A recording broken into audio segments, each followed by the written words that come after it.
Hold on. Where is it? Is that Oh, I see. transport? Or right click on the monitoring. Should be a transport. How to increase it size? Yeah, I do it. Wait. Which one's the one that it's streaming from? That one? You right Yeah. click that. Wait. Width and length.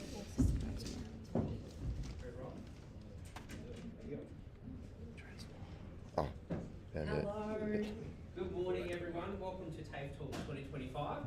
Let's better you. My name is Daniel Powell. I'm the manager of the Jobs and Skills Centre and today's MC. Before we start, I would love to welcome Michaeli Khan to the stage for our acknowledgement of country. Please welcome Michaeli.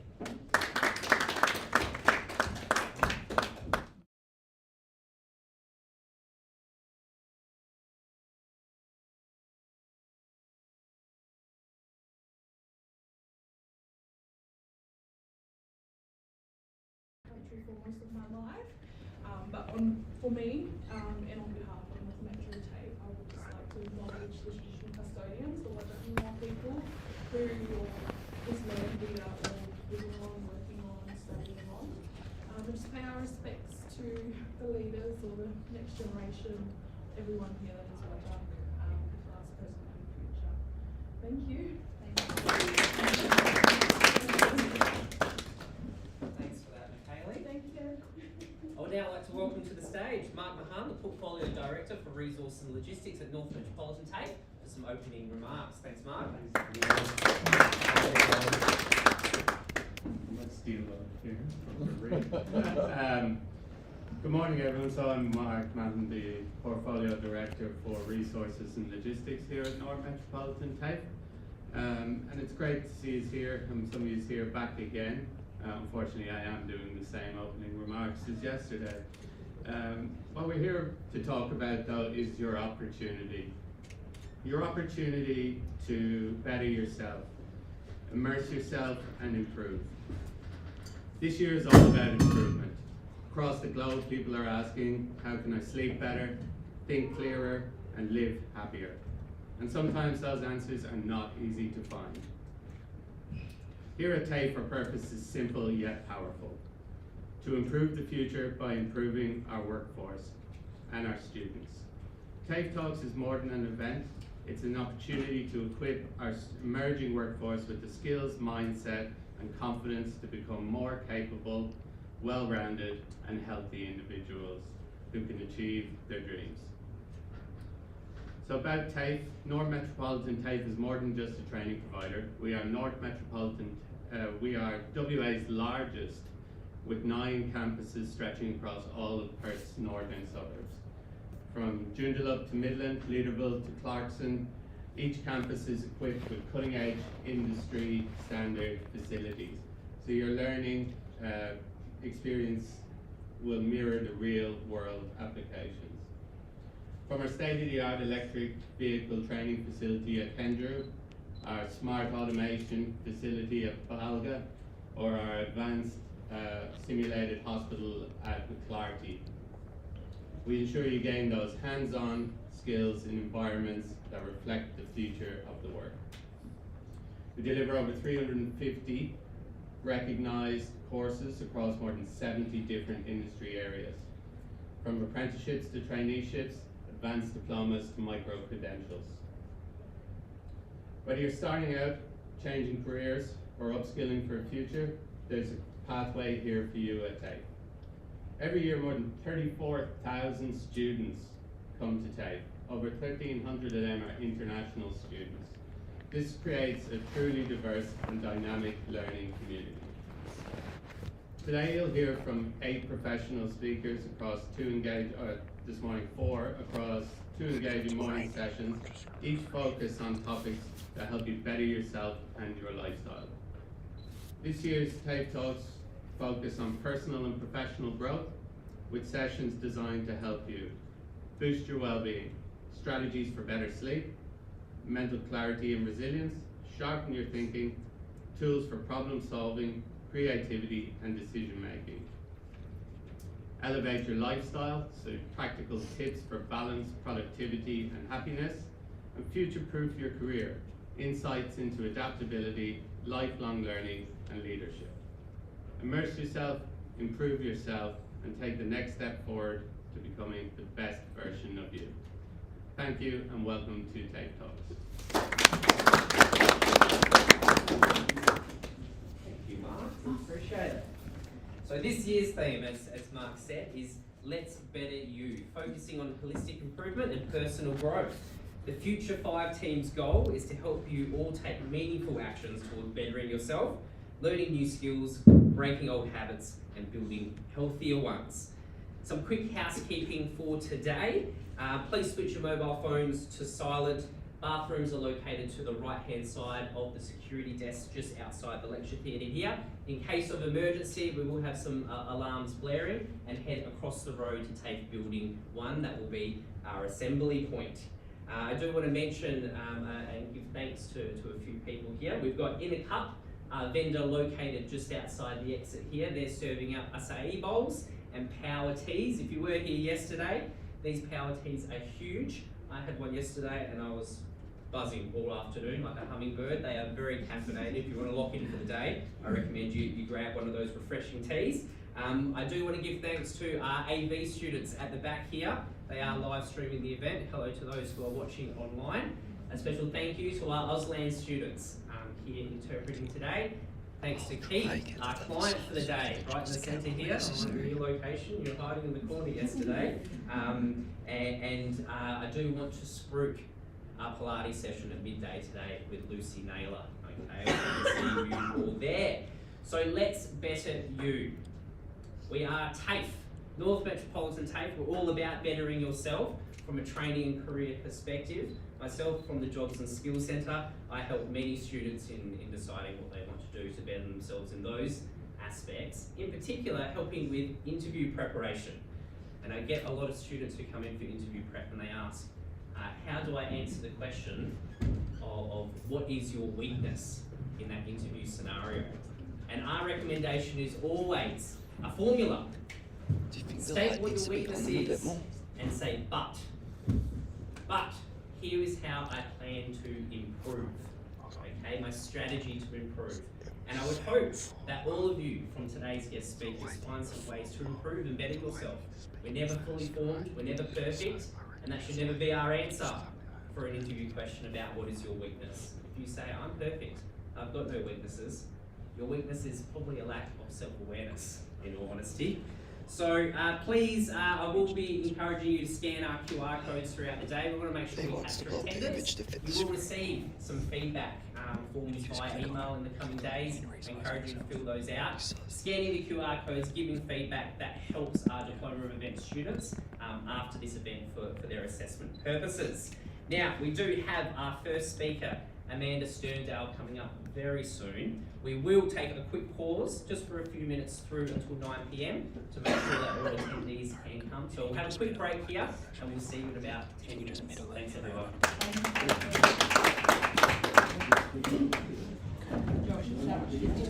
Okay, I'm going to just quickly tap so that if we have to move the camera.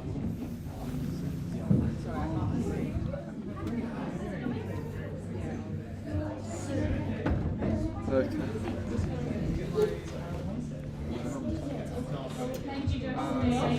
Just so if we have to.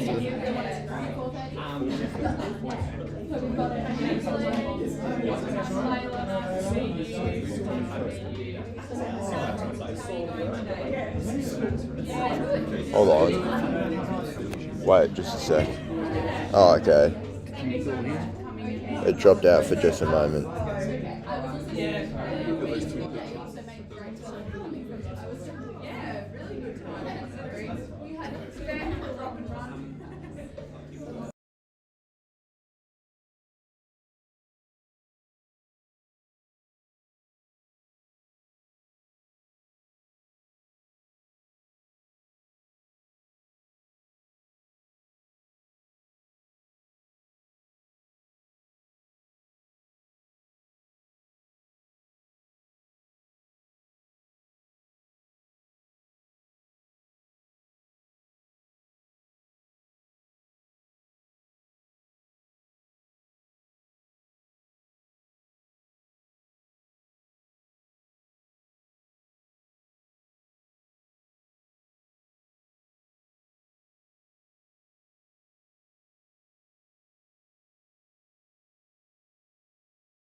at 9 a.m, so we'll get started.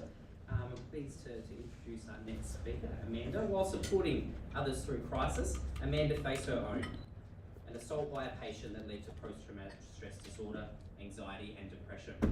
This experience reshaped her understanding of trauma and ignited a personal journey towards healing, giving her a deep insight into the complex relationship between mental health, work stress and recovery. Through her journey, Amanda discovered cognitive behavioural therapy, CBT, a practical, evidence-based approach that examines how thoughts, feelings and behaviours are interconnected. It helps individuals recognise unhelpful patterns of thinking and develop healthier, more balanced responses to life's challenges.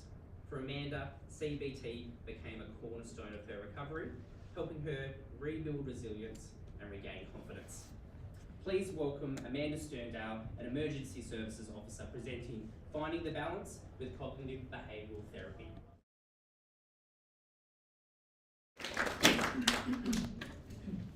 Morning all. Thank you for being here today and giving me the space to share something that is both deeply personal and incredibly important. So a quick disclaimer as well. So today's talk includes themes of trauma, mental health struggles, assault, suicide and recovery. So if at any point you feel uncomfortable, please stand up, step out if you need to, go and take a deep breath. Just ask you to come and check in with me afterwards if that is the case. So these topics can be confronting and triggering. Support services are available, so again, come and see me after the session, please. But yeah, please look after yourself first and foremost. This is about raising awareness and encouraging self-advocacy and offering tools that may help you or someone else. We'll get right into it. There's no easy way to say this. On the 18th of February 2021, I died. My heart stopped multiple times. I was gone, and somehow I came back. So bear with me to the end, please. This is my story, the good, the bad, the ugly, and how cognitive behavioural therapy helped me being able to stand here today and talk to you all, and how CBT can help you and others. So quickly about me, or who I am today. I work as an emergency services officer, which means I'm a firefighter and a medic. I have 14 years experience on the front lines, supporting people at what can be some of their worst days. I'm originally from Switzerland, but I have lived here for over 20 years now.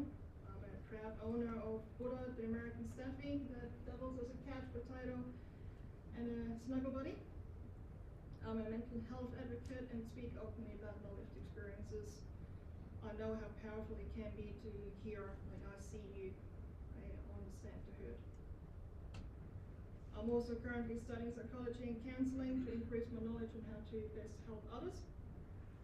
My partner and myself have created Finding the Balance by Foley on social media to share our experiences, balancing adventure, mental health, relationships and a healthy lifestyle. But a big part of who I am today and what has shaped me in so many ways comes from surviving trauma. PTSD, anxiety, depression, etc. It's taught me resilience. It has taught me that there is light at the end of the tunnel. It has taught me that there is help. I'm a recovering, I can do it all myself expert and an overthinking gold medalist. And as my partner will tell you, I have a very long way to go when it comes to learning that in fact I can't do it all on my own. A point that I still object to very loudly at times.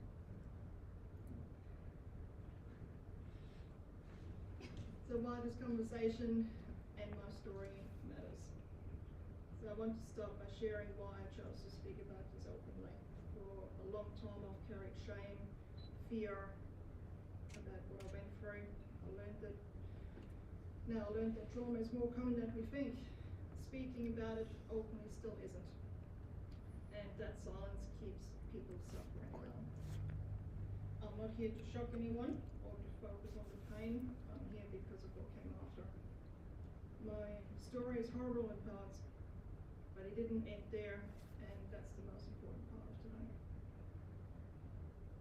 I want to show how understanding my thoughts, beliefs and behaviours through CBT helped me piece my life back together.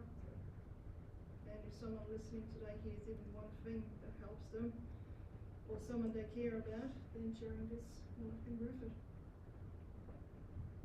So just a quick note on CBT. I'm showing this now so you can understand the changes that happened in my thinking, beliefs and behaviours along the way. CBT looks at how we, like what we think impacts how we feel, and it impacts how we react. So think of a situation like someone's cut you off in the freeway. A thought maybe that idiot could have crashed into me, how dare they? A feeling that maybe there is being scared, injustice, anger, and then the reaction could be that you honked your horn and flipped on the bird. But if we change the thought, if we caught that thought before it became a feeling and an action, the thought could be changed into something like, oh, they must have nearly missed their exit, and it wasn't that close. So that instantly will change the feeling and the action behind that thought. So that's what CBT is about. It tries to grab unhelpful thoughts that can harm us and have serious consequences, and turn them into something more productive and more rational. So I'll explain the model properly later. This is simply to give you a bit of a reference point. And as we go through this journey, I will pause at certain parts to allow you to read the information before I continue. So I'll just quickly show you who I was before everything changed for me, to give you a bit of an idea.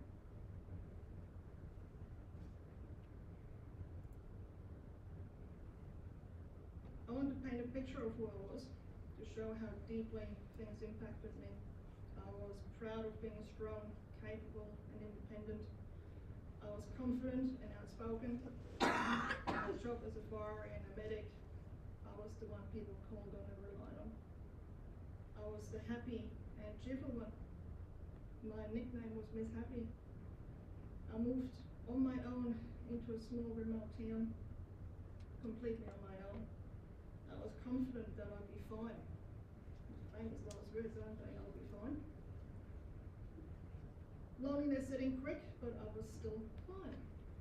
And then my world changed. One night, someone I knew, a patient, broke into my home, brutally attacked me, held me against my will, and assaulted me. It wasn't a stranger, it was someone I knew. Someone I knew that was capable of some horrible things, but not this, never this. The fear, the trauma I experienced that night changed everything about who I was. I wasn't sleeping anymore, and if I did, it was with the lights on. I couldn't be in a room with only one exit. Going to the bathroom became a trial of willpower. And forget about elevators. I couldn't step outside to get to my own letterbox out of fear. I wasn't able to work. People terrified me. I retreated from everything and everyone. I had no support, and I didn't know where to reach out to. I became a complete ghost of who I was, afraid of the slightest noise or shadow. And in that moment, a new belief formed in my head that I'm not safe. The world isn't safe. I can't trust anyone. That belief influenced every thought, feeling and behaviour that followed after. There went the happy, confident, outspoken person. One night, that's all it took. When trauma hits, it doesn't just affect the moment, it actually changes the way the brain operates.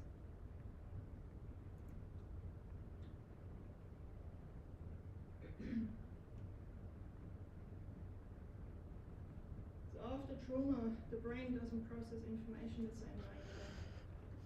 The amygdala, the danger detector, becomes overactive, like a smoke alarm going off when there's no fire.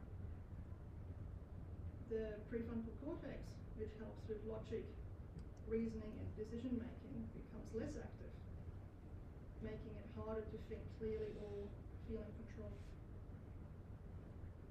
The hippocampus, which stores memory, can mix up timelines, making trauma feel like it's happening now instead of in the past.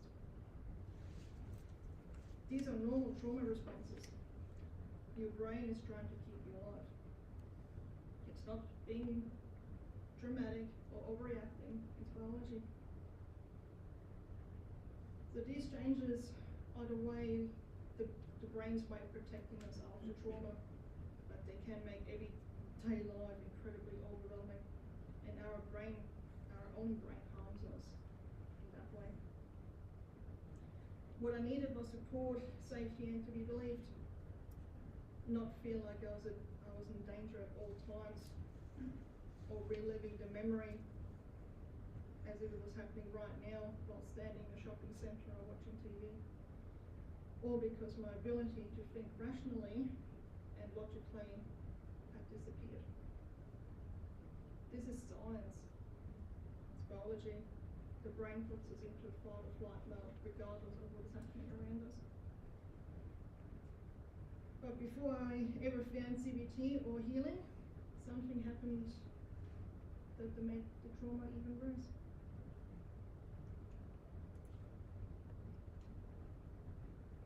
I did what we were told is the right thing to do. It was reported and it went to trial. I spent 3 full days on the stand, forced to relive the trauma in graphic detail in front of strangers and the perpetrator.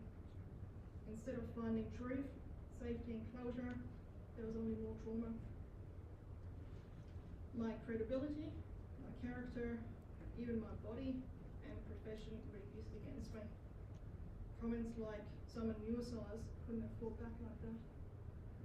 It's fine, I did. Suggesting that because of my medical background, I could have faked my injuries. I was discredited and dismissed. And so despite all the medical evidence and statements from the police officers that were there that night, the verdict was not guilty. Not because it didn't happen, but due to a technicality. That moment broke the camel's back. This wasn't just a legal outcome, it was a loss of safety, belief, and justice. He got to walk free while I was spiraling. Next thing I remember is being admitted into a psychiatric hospital 3 days later. I was broken, medicated to my eyeballs, numb and completely disconnected, just trying to get through the next 5 minutes. And the journey only got worse.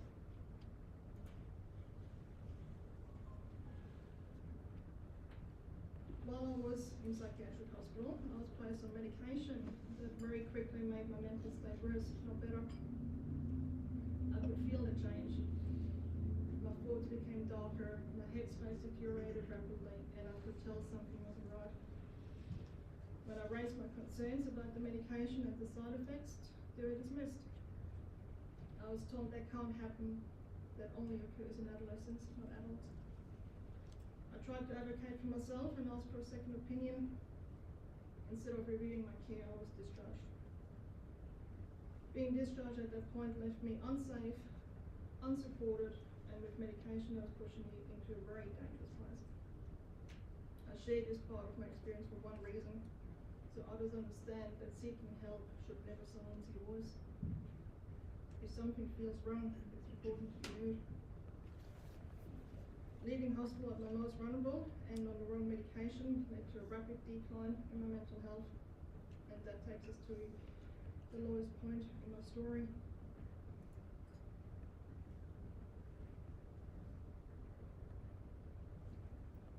After hospital discharge, I deteriorated rapidly. The medication I've been given amplified my symptoms instead of easing them. I want to be fair and balanced here. Medications have their place. antidepressants can be very effective and even life-saving for so many people. But like any medication, they have risks and must be monitored closely, especially early on.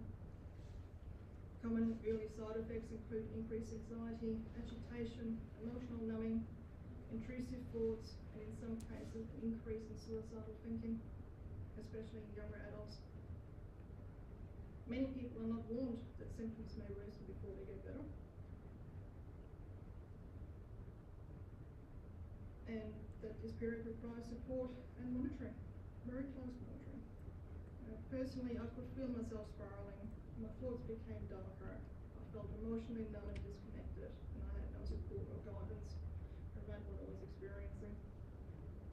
I tried to cope with very unhelpful strategies that earned me more stitches than I'd like to admit. And I tried to speak up about the side effects, but I wasn't heard. And being dismissed made the situation even more dangerous. My thinking became unsafe, and I reached a crisis point where I attempted to end my life. I was found unresponsive, my heart had stopped, and I was resuscitated multiple times and placed in a coma on life support. My family were told that I most likely would not survive. Survive I did. It didn't magically fix anything, but it gave me a second chance. And that second chance is what eventually led me to a therapy that helped me understand and rebuild my thinking. Cognitive behavioral therapy. So survival wasn't the recovery, it was the wake up moment. And I realized if I was going to stay alive, something had to change. And that began a new chapter.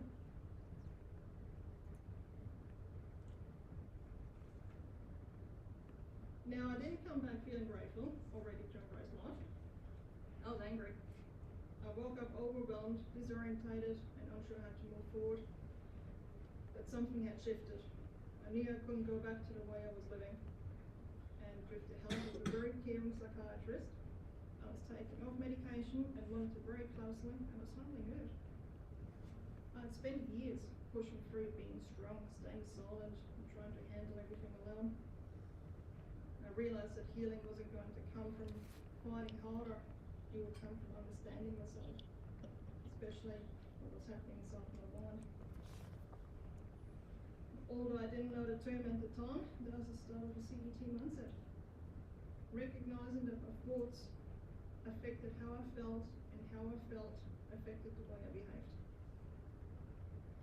This was the first time I asked myself not how do I survive this, but how do I learn to live again? That question and that shift is what opened the door to cognitive behavioral therapy.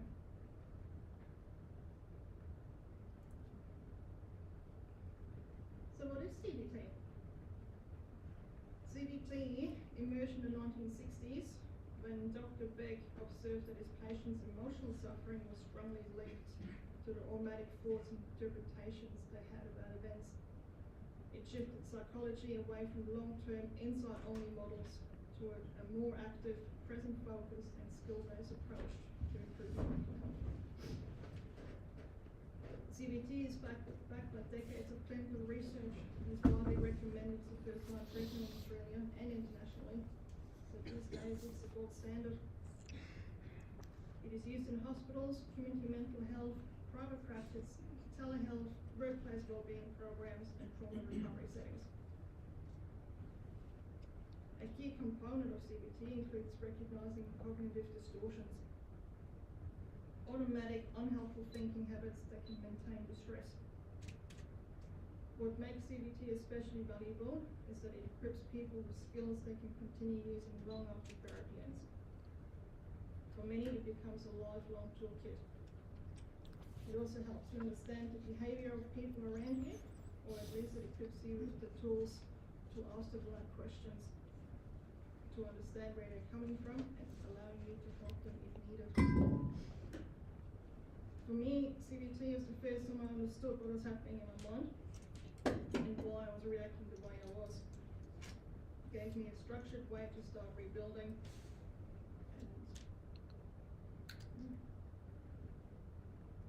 So here are some distorted thinking examples. There's over 20, but these are the main ones I'll show you. Have a read and see how many you can honestly say you've never been guilty of. I know I've been guilty of each single one.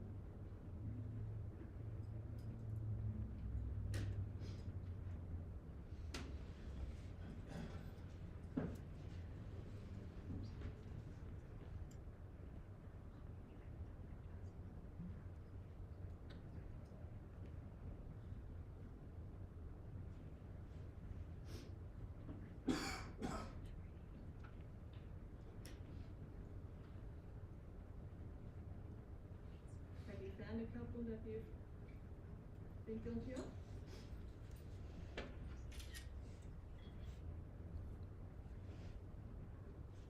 I'll show you how these can play out in some real examples of what I went through.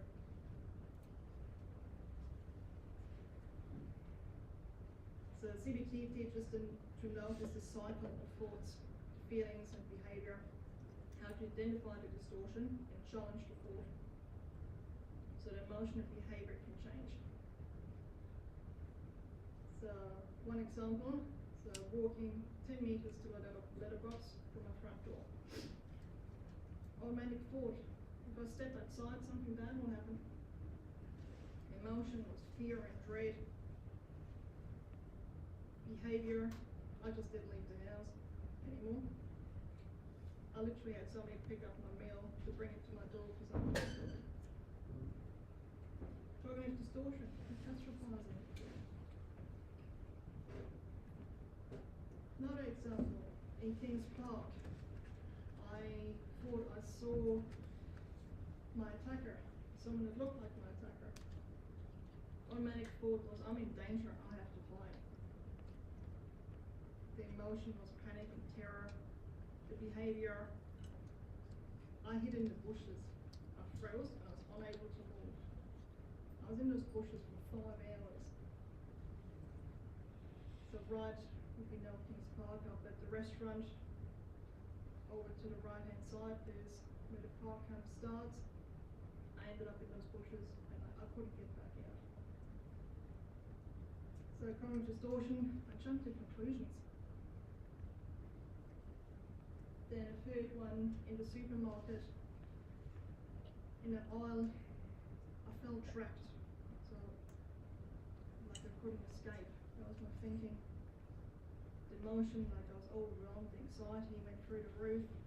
The behaviour, it got that bad that I vomited all through the produce aisle, abandoned my trolley and ran out of the store. So, cognitive distortion. Again, catastrophizing, emotional reasoning. So the next one shows you how you can start challenging those thoughts that are simply unhelpful. So with the Kings Park example. So trauma responses feel automatic because the brain links current cues with past danger. We need to pause and check the facts. Is this a memory or a real threat right now? The goal isn't to convince yourself that nothing bad can ever happen.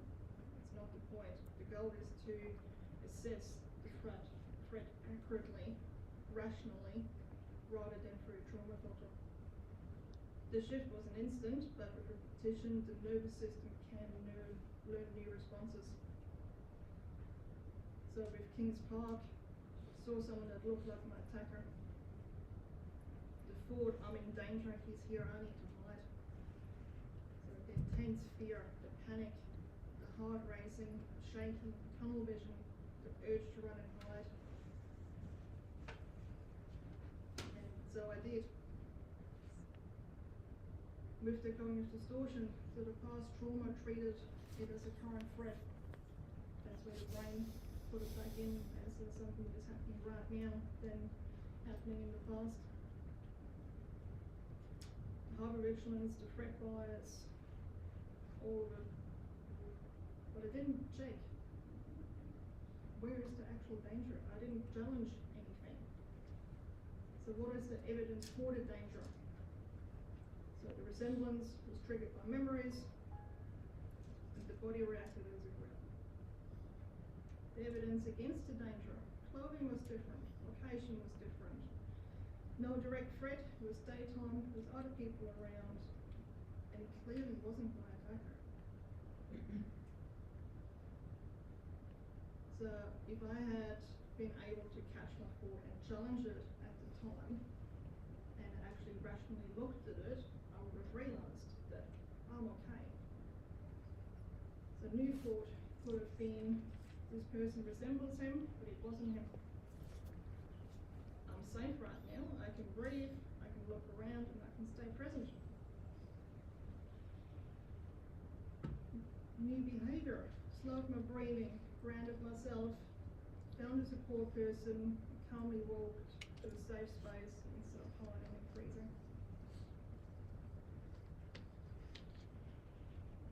So I hope you see how important it is to be able to challenge the intrusive thoughts.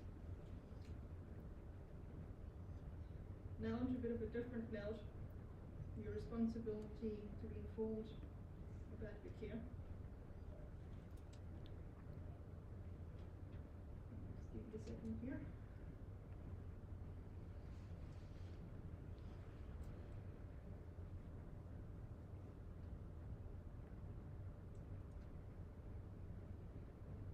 So CBT gave me the skills to rebuild myself from the inside, to challenge my thoughts, calm my nervous system, and slowly regain my life. But there's another side to recovery that no one warned me about, the importance of being involved in the care. I trusted the system completely. I did what I was told. I didn't question anything because I thought they're no better than me. But the truth is, the system is fresh. It's rushed, it's imperfect. Professionals care, but they're overwhelmed. I wasn't informed of my medication risks. I wasn't listened to when I said something felt wrong. And staying silent nearly cost me my life. I don't share this to scare you. I share it so you never go to give up your power the way I did. CBT taught me to challenge the thoughts in my mind, but I also needed to learn to challenge the things happening to me. You're allowed to ask questions. You're allowed to say, this doesn't feel right to me. You're allowed to be part of the decisions about your own health. Being informed isn't disrespect, it's self-protection. Healing isn't passive, it has to be a team effort. If something feels wrong, speak up. If you can't speak up for yourself, find someone that can speak for you. Your voice matters. And it may be the very thing that saves you. Now, healing doesn't happen overnight, but here are some tools that may be able to assist.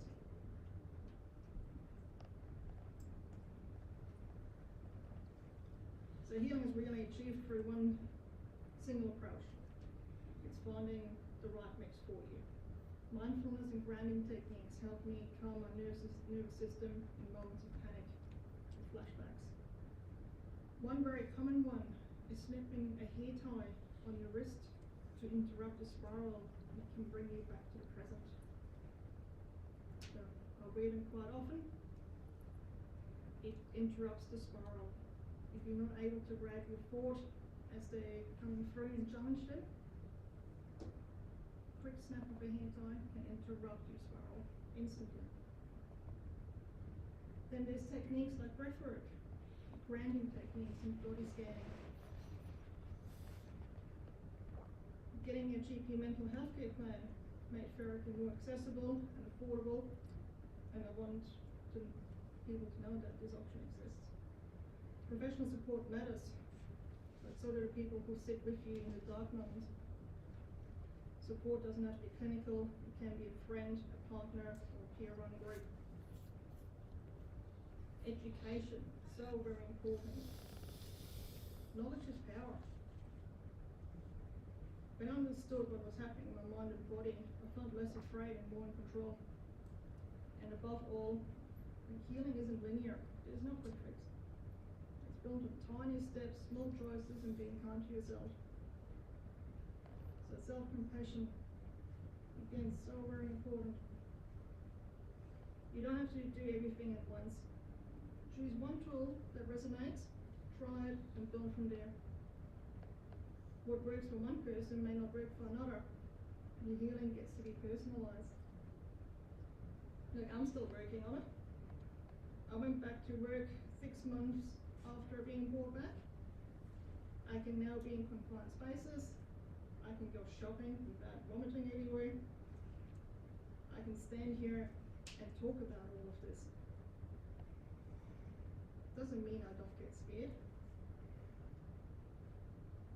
Still often sleep with the light on. And that's okay.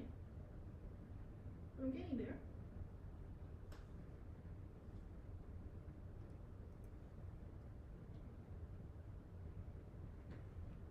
So just a quick final message. Do you want to be a better partner? A more understanding one? A better parent? A better leader? A better teacher? A better trainer? Do you want to improve your mental health and simply better yourself? And please take responsibility and do something now before it becomes critical. But look, thank you for being here and listening, for holding space and for being here. If my story has shown you anything, I hope it's this. Healing is possible, even when you can't see the way forward. You're not alone. Your story isn't over. We'll have to start somewhere. So, thank you very much, and I hope you all have a good day.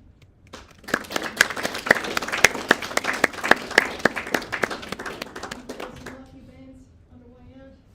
Grab as many as you want, and there's some flyers as well. So, Amanda, very uncomfortable talk, thank you. How are you feeling? no, I'm good. Thank you. You feeling good? Yes. Because I was deep breathing throughout all of that.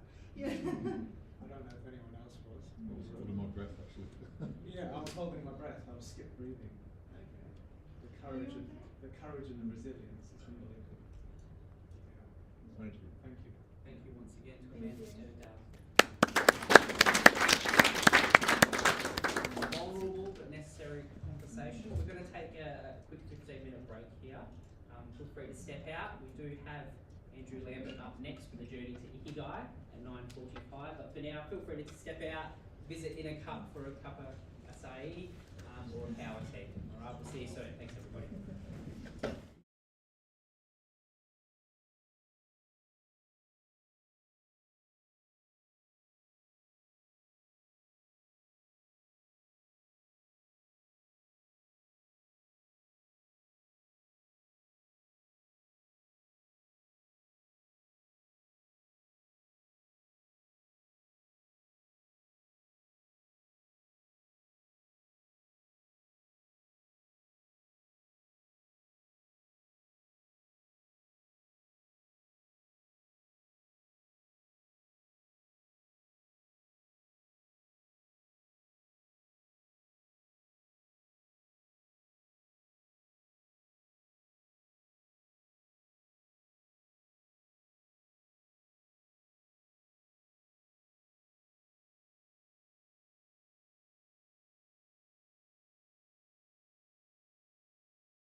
introduce our next speaker, Andrew, with 23 plus years of global leadership across strategy and business development, with a recent focus on advancing energy transition initiatives.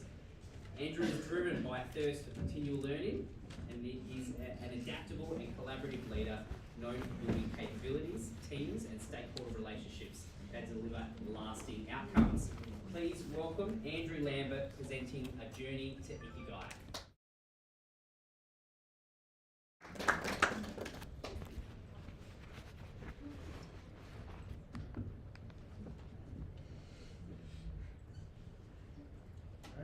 Good morning, everyone. My name's Andy. It's always embarrassing to hear anyone read out a short bio like that. But there's a reason that I was wanting to use that. I'll come back to it a few slides in. About 10 slides or 12 slides today maximum. This is a more of an interactive session. And it's really a perspective from myself on my career-focused journey, which understandably is shaped by experiences, both the good and the bad. None of that extreme experience that we've heard of this morning, which takes great courage and resilience. It does take a different type of better you mindset and a growth mindset to just navigate some of the personal and career challenges. Come in, come in. No, it's all right. Come in, please.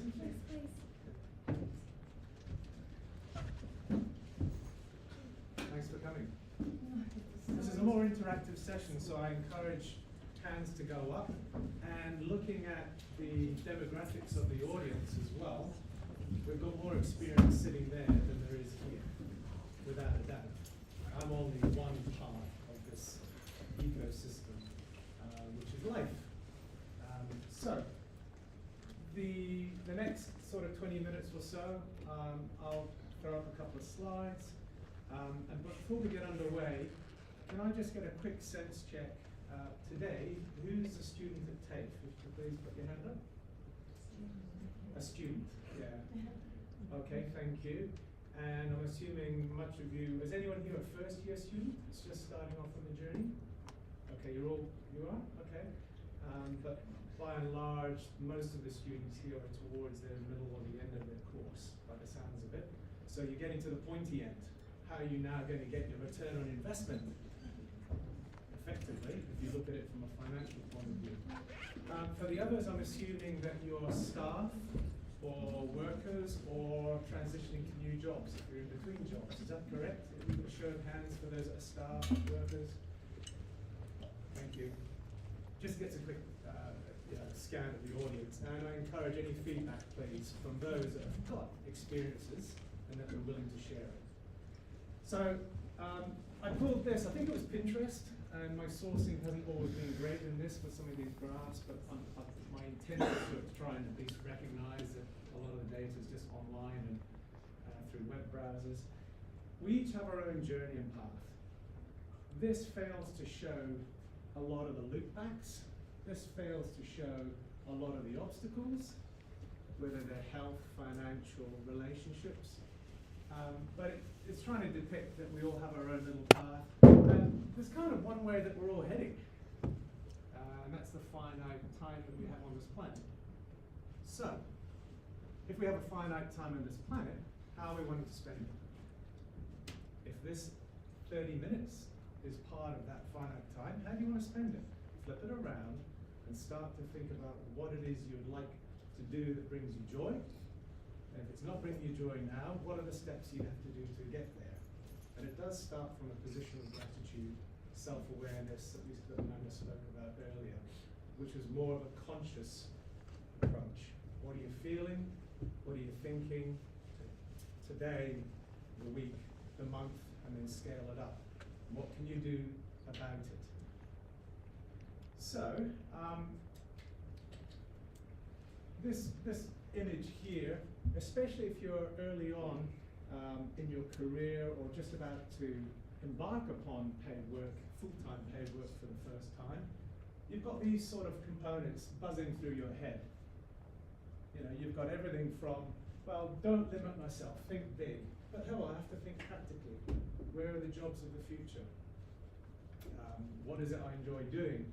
I want some travel, I want some security. How do I raise family? How do I look after someone if I'm a carer? Those sorts of things. You know, I actually want to try and learn by doing things. I'm tired of doing academic studies. I'm tired of reading books. I'm tired of going online looking at all these big talks. I actually want to now experience the change and the risks of trying something new.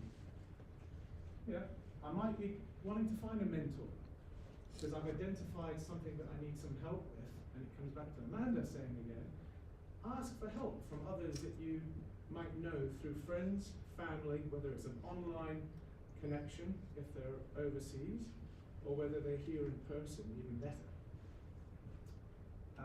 Get online, yeah, we've heard about that. Some of these are a little bit funny. Don't go online for online's sake because it becomes a distraction. How much screen time are you spending every day being distracted? Because it's an attention economy. I think defining career goals is a useful one. And at this point in your studies and or career, especially, you know, I'm 50 now, and I've had to do this so many bloody times. It's not funny. You know, my mum used to always call it, oh, you're going to do woo-woo, navel gazing.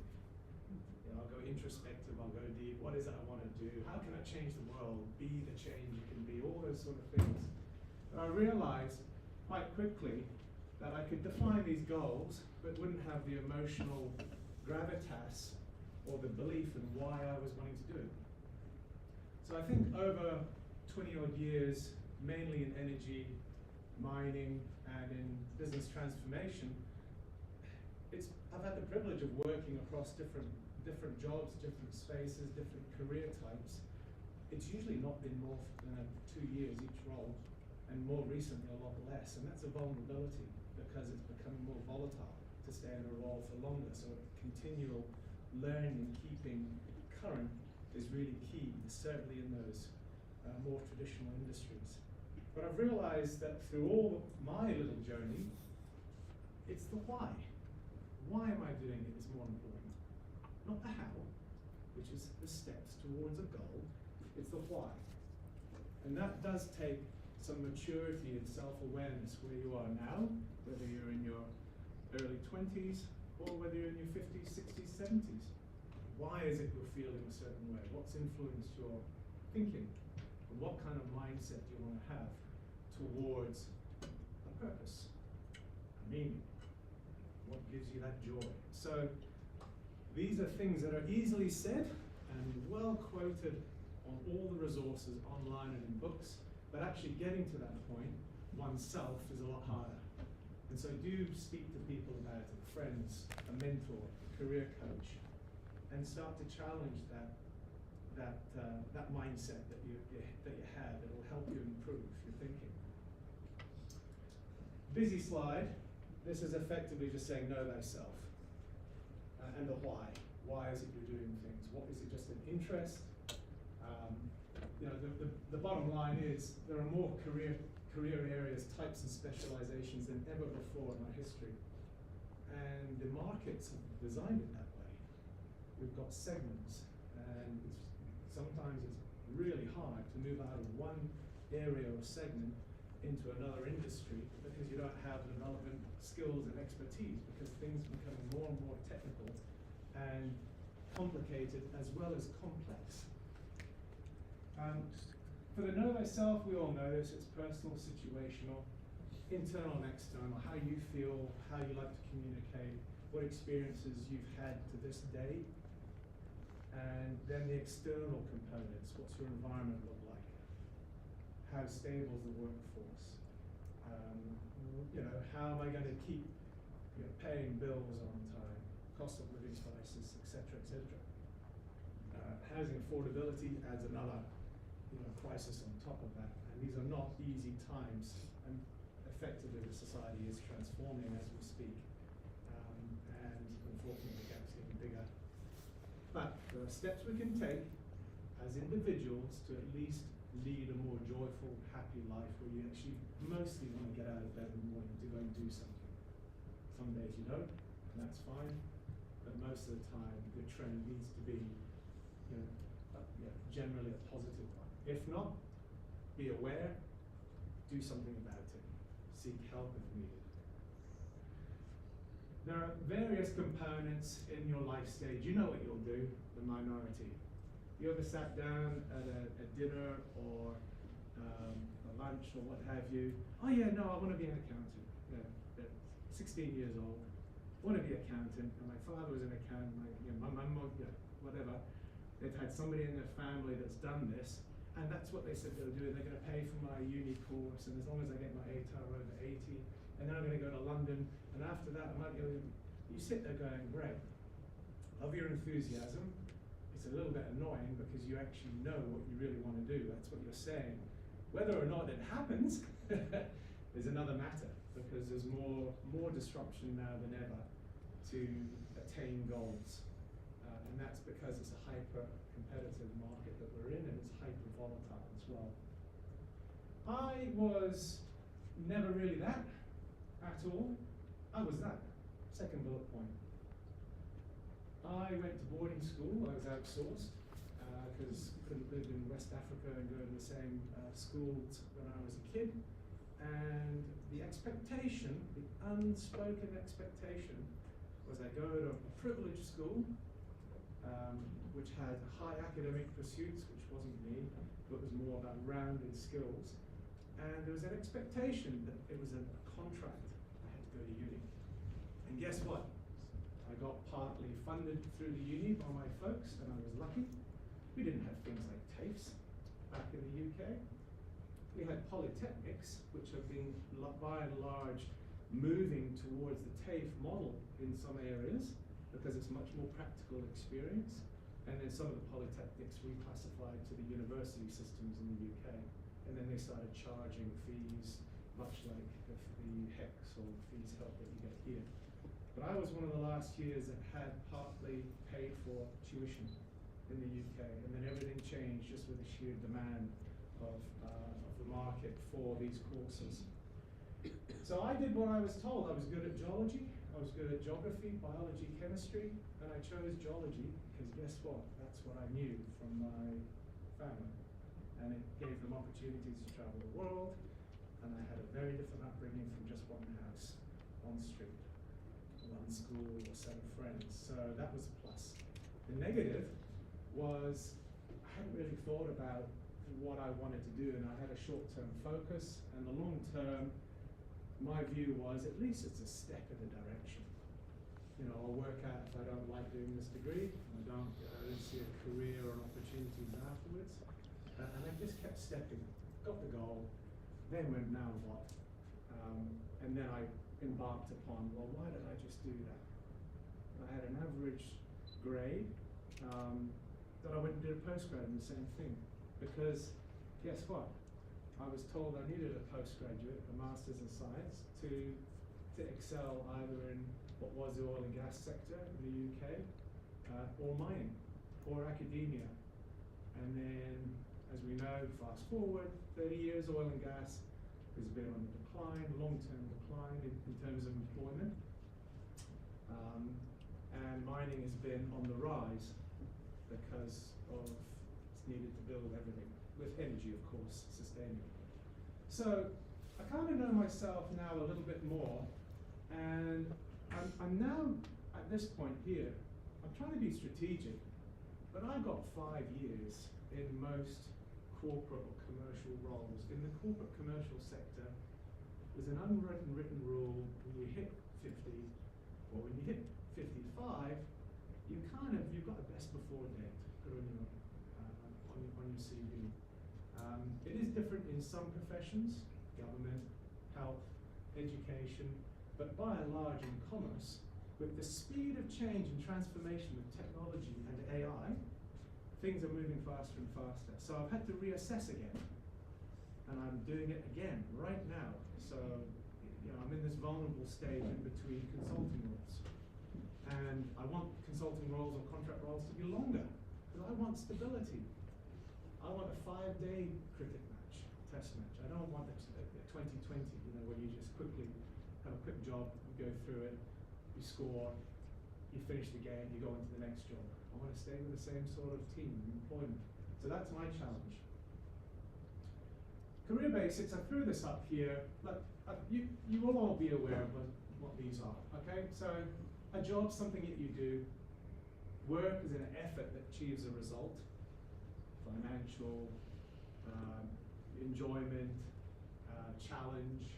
A career is a long-term professional journey that involves a series of changes, experiences, adversity, and it'll often need some sort of training, education at the outset and continual throughout, whether it's online or whether it's in person or a hybrid of all of those. So when I looked at this, beyond the now, do I focus on planning the end goal or step-by-step discovery?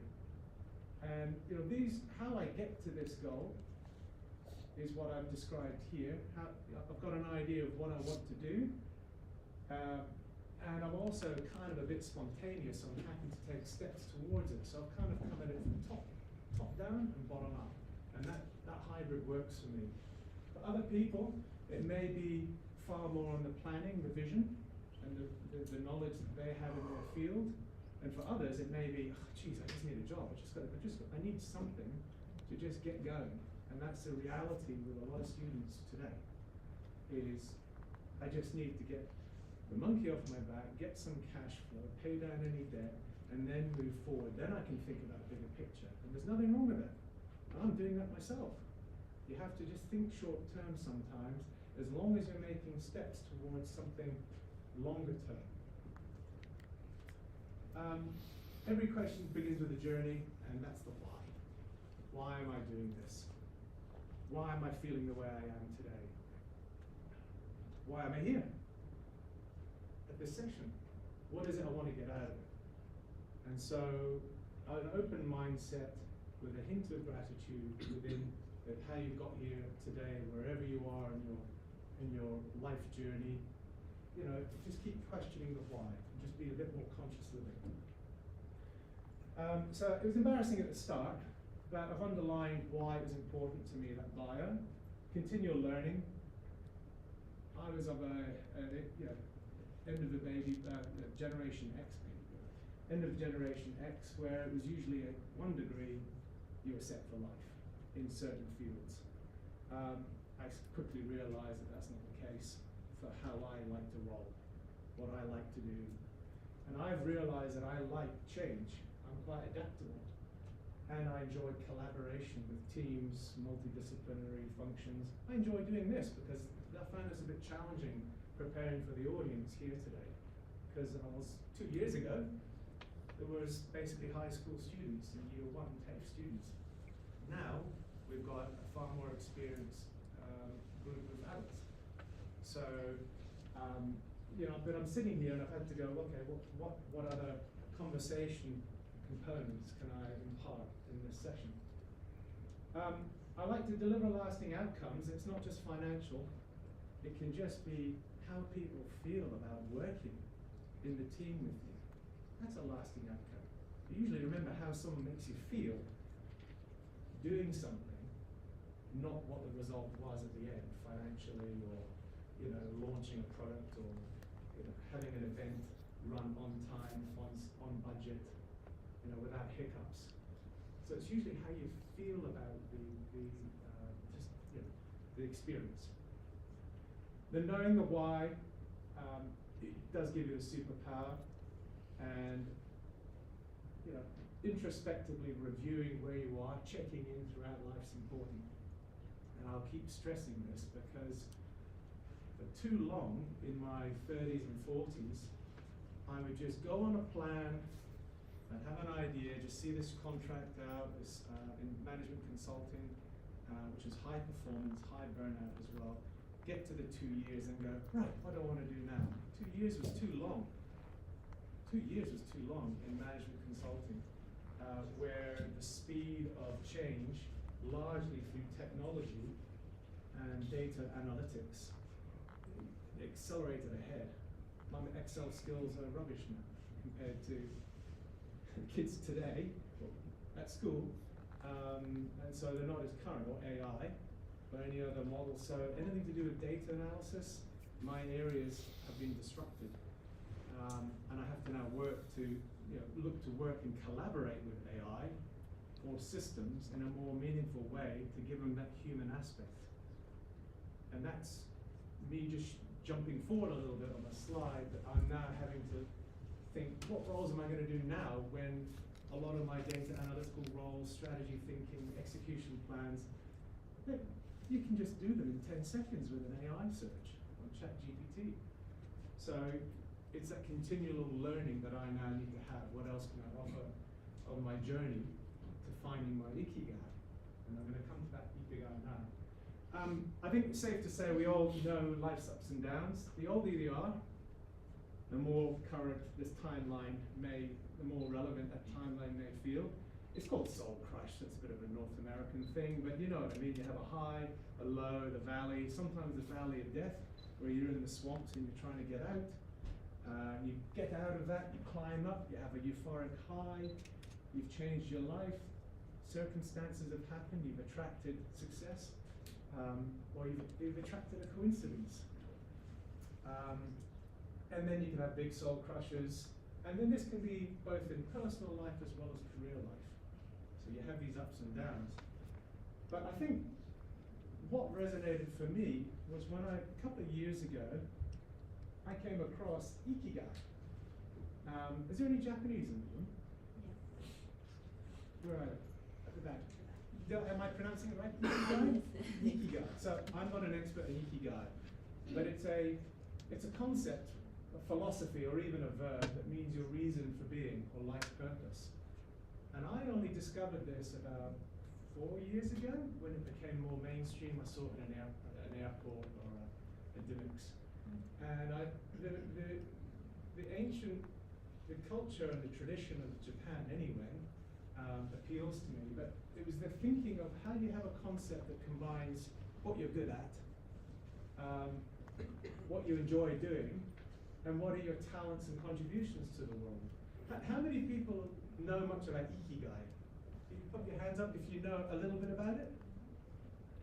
Okay, am I assuming the rest of the audience with hands down, I'm assuming that you may not have heard about this as another tool, and it can be used as a tool in personal life, which was its original intention, but also in the work life. I'm going to show you a chart which then encapsulates what ikigai is, and I encourage you to have a think about it yourselves offline. And if you are already well aware of that tool, contrast that with other tools that you've used and discuss that with people that mean something to you. Because I think that continual focus and testing your assumptions is important in life, because it helps you keep that joy, meaning, purpose. There are a lot of practical steps to ikigai. You can start with journaling, meditating, breath work, all those sort of things to get more clarity, not distraction, especially the online sort. You can take new risks into new areas. You seek feedback where you can, and you continually develop yourself through reading, through interaction, through conversations, through online courses. This is a chart that some of you may recognize a little bit more. I think this came from Mind Tools. Ikigai, it's what brings value and joy to life. And effectively there's 4 circles: what the world needs, what you love, what you're good at, and what you can be paid for. So again, this is more from a career-centric approach, career learning, as opposed to the traditional use of ikigai, which was for all aspects of life, community. So I know where I stand about right now. I know what I'm good at, I know what I love, but the problem I've got right now is I'm here. I'm over there, so I'm not necessarily what the world needs, which is a bit sad, but it's true. And I can't really get paid for it if there's no demand for what the world needs. So, with any career crisis, and mine's been 7 years in the making, and that's fine, I've got the resilience and the self-belief, and I've got the networks to help step through that. I'm having to now find if I can get back to ikigai in the middle. And that's bloody hard work, because you're often changing cultural perceptions or forms of prejudice, sometimes even discrimination. So, the last two slides are to now look at some of those disruptive trends affecting Ikigai. And I encourage you to have a think of Ikigai yourselves, offline. I then encourage you to think about, hold on a minute, we've got a major disruption event happening right now. Yeah, we've got an existential crisis with climate change. Yes, we've got housing cost of living crisis right now, which is affecting our day to day. But beneath us, we've got this huge groundswell of change going on, and I know some of you will have done AI courses here, and or be more experienced using open source AI, ChatGPT or others. Effectively, AI is meaning we're going to have to go from productivity, doing the numbers, the spreadsheets, the language interpretation, sometimes even the admin and event management, marketing, emails, correspondence. We're going to have to go more towards steering, not competing with AI. We're going to have to go from, hey, I'm really good at trivia quizzes, or what's the name of that movie, or what was the year that so-and-so got assassinated in the US? You're actually having to go, well, you don't need to remember that anymore, but you do need to try and generate wisdom and some humanness out of it. What do we judge that, that situation to actually mean from a human point of view? We're going from career identity, individuals, to now human identity. Our meaning is actually starting to coalesce more into groups, much like it was in the prehistoric times, where we're now starting to think more of as a collective, which means there's a bit more conscious thought, there's a bit more commonality between different areas, believe it or not, and excluding the polarizing factor of Twitter and other social media algorithms, which are only dividing opinion and polarizing a lot of opinion. We need to move from survival mode into stewardship, where we're trying to use machines, technology, autonomous machines, algorithms, and all aspects of life to our advantage. So I think in the age of AI, the meaning of life is not going to disappear, it's going to go to making a difference. Where have we heard this before? For centuries, we just want to make a difference. But we seem to have lost that along this path of just doing.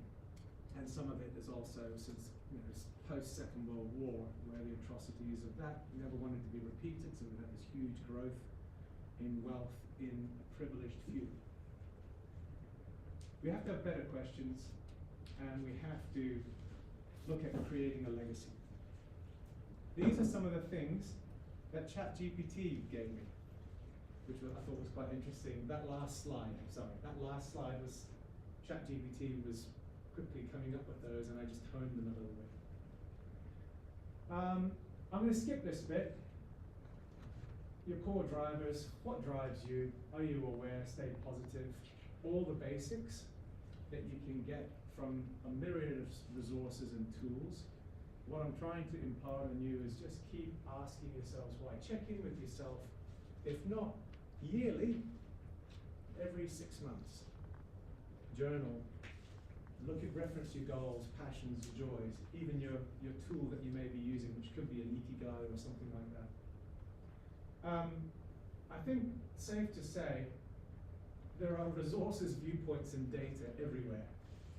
There's also a huge problem with time and data overload in attention economy kind of terms. Everybody's wanting your attention to do this, to do that, to look here. Keep thinking about what your most effective learning and communication channel is. Is it in-person events? Is it reading? Is it a mix of both? Is it interaction? Is it writing a book? Is it doing podcasts? Is it being people-focused, like event management is? Or is it more introvert tendencies where I want to be in the back office making things all work? Oil the machine, so to speak, to help the business or the event succeed. Find your good teachers. LinkedIn Learning is actually really powerful for those that haven't used it. Yes, it's a subscriber base of $50 a month, but it gives you extra reach to network, contacts, and LinkedIn Learning, which, yes, it is North American centric, so you have to kind of take that with a pinch of salt. But it does have a lot of useful information on there about finding your ikigai, or if not using that model, finding a bit of a purpose and what it is you want to do. The turbo boosters take a step with a positive mindset and psychology and just do all of those. We all know this, but it's a lot harder to actually find the time or the inclination to do it until something happens. There's a recession, cost of living goes so high through the roof you can do nothing else but work 2 part-time jobs until there's an injury, until you're a carer for someone. All those components are going to influence, you know, where you're focusing at any point in time. But a journey to ikigai, in my point of view, is always coming back to that reference diagram that's on my laptop as a reminder, subconsciously. Just keep thinking openly, expansive, and don't start to self-doubt, because we all do it. We all self-doubt, we all self-criticize, we're the best critics of ourselves. AI, this is the last slide, is actually a transformative tool, so I'm told. I've used AI, ChatGPT, Microsoft Copilot, and with quite astounding speed and insight that I generate back from it. Does anybody else here use it? Does anyone else here use it routinely throughout through the working week? You do. What sort of things do you use AI for from a career work perspective? What sort of things do you use it for? Just writing, summarising information from the internet that I don't want to have too much of my task to read. Yep. Just bringing it down to a manageable chunk. A lot of people in my office use it for toning down their emails. They're a bit Communication. Yeah, communication. Yeah. Yeah. Okay. Yeah. So that's helped with that. So it's helping digest data and helping improve politeness of emails. Yeah, I need it for the emails as well. How about yourself? What do you use? I'm using it to address my skill gap. So similar to what you said. Okay. Excel, data analysis, programming, outsourcing it to AI to support, at least, to address my skill gap. Okay. Now, what we're doing, we're the laggards. I understand, and if anybody here is from Asian culture, where there's more technology adoption, South Korea, Japan in particular, North America, the students and the practitioners there are doing far more with it than we are. Now, yes, granted, there are different concerns over privacy, surveillance, those sort of things. And that's something that we're trying to get a handle on right now. If you've got kids like I do, it's terrifying, not only the online world, but also AI and how it can become real in their minds with their brains not yet formed. So I think these are some takeaways that I had. It does AI itself, it can actually help turbo boost an ikigai, or a purpose, or a meaning, or a roadmap, or a career roadmap, or a life roadmap. Try and not give it too much personal info, like detailed, confidential info, but it may help you rediscover your human spark, or your mastery in meaning, for now, and also 1 year ahead, 3 years ahead, 5 years ahead, which is, the change is going to be astronomical in the next 5 years. It's going to be big enough in 1 year when you're using these sort of tools. We have to look more about impact and stewardship, and Ikigai can expand into impact work. This is pretty key as our long-term sustainable process. It's going to affect at least 1 billion people that are more vulnerable in developing countries in particular. We've got these big things happening, but we're going to need AI to help us resolve some of these big problems. whether it's medicine, education, climate, environment. The age of wisdom. Well, we can start to now look at, using Ikigai and AI with that bigger picture. I'd like to now uplift and make a meaning and an impact in the world. So I encourage you to play with it. This was ChatGPT, there are others.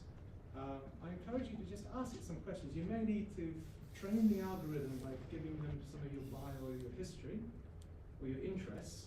So you need a little bit of a digital footprint. But once you've done that, you'll be quite surprised. And that can very quickly tell you some steps. And then you've obviously got to judge and critically assess that and say, well, that's not right, that's me, and then train it that way.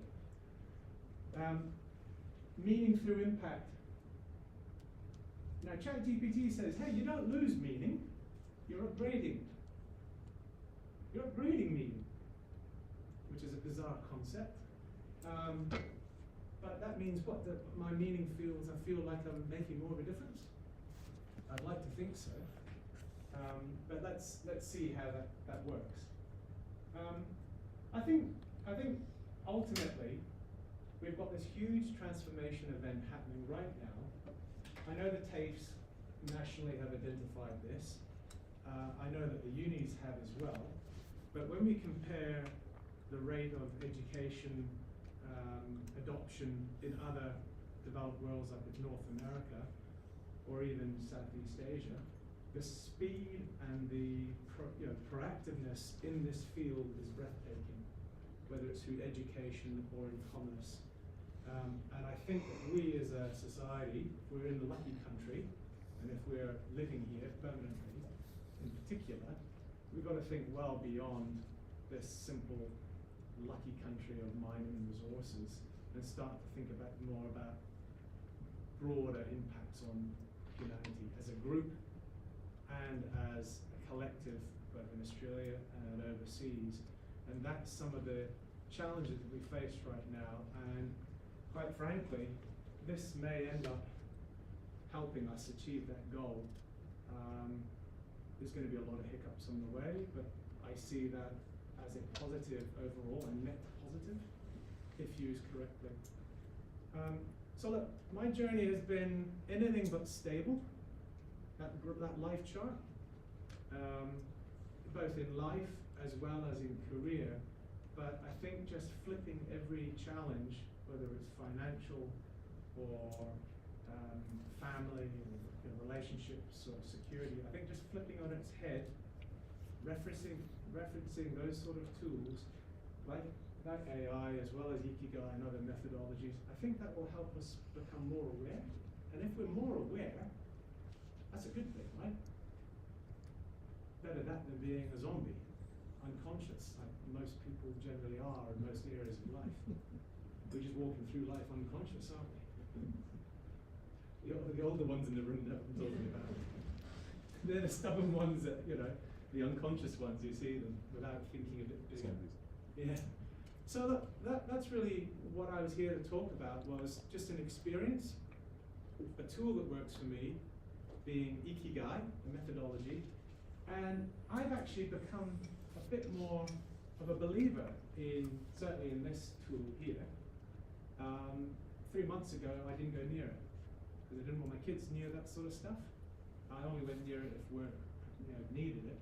But now I'm actually starting to use it, and it's scary how much of a collaborative function it can be to help. So I'd encourage you to keep using that to redefine your Ikigai. That's it.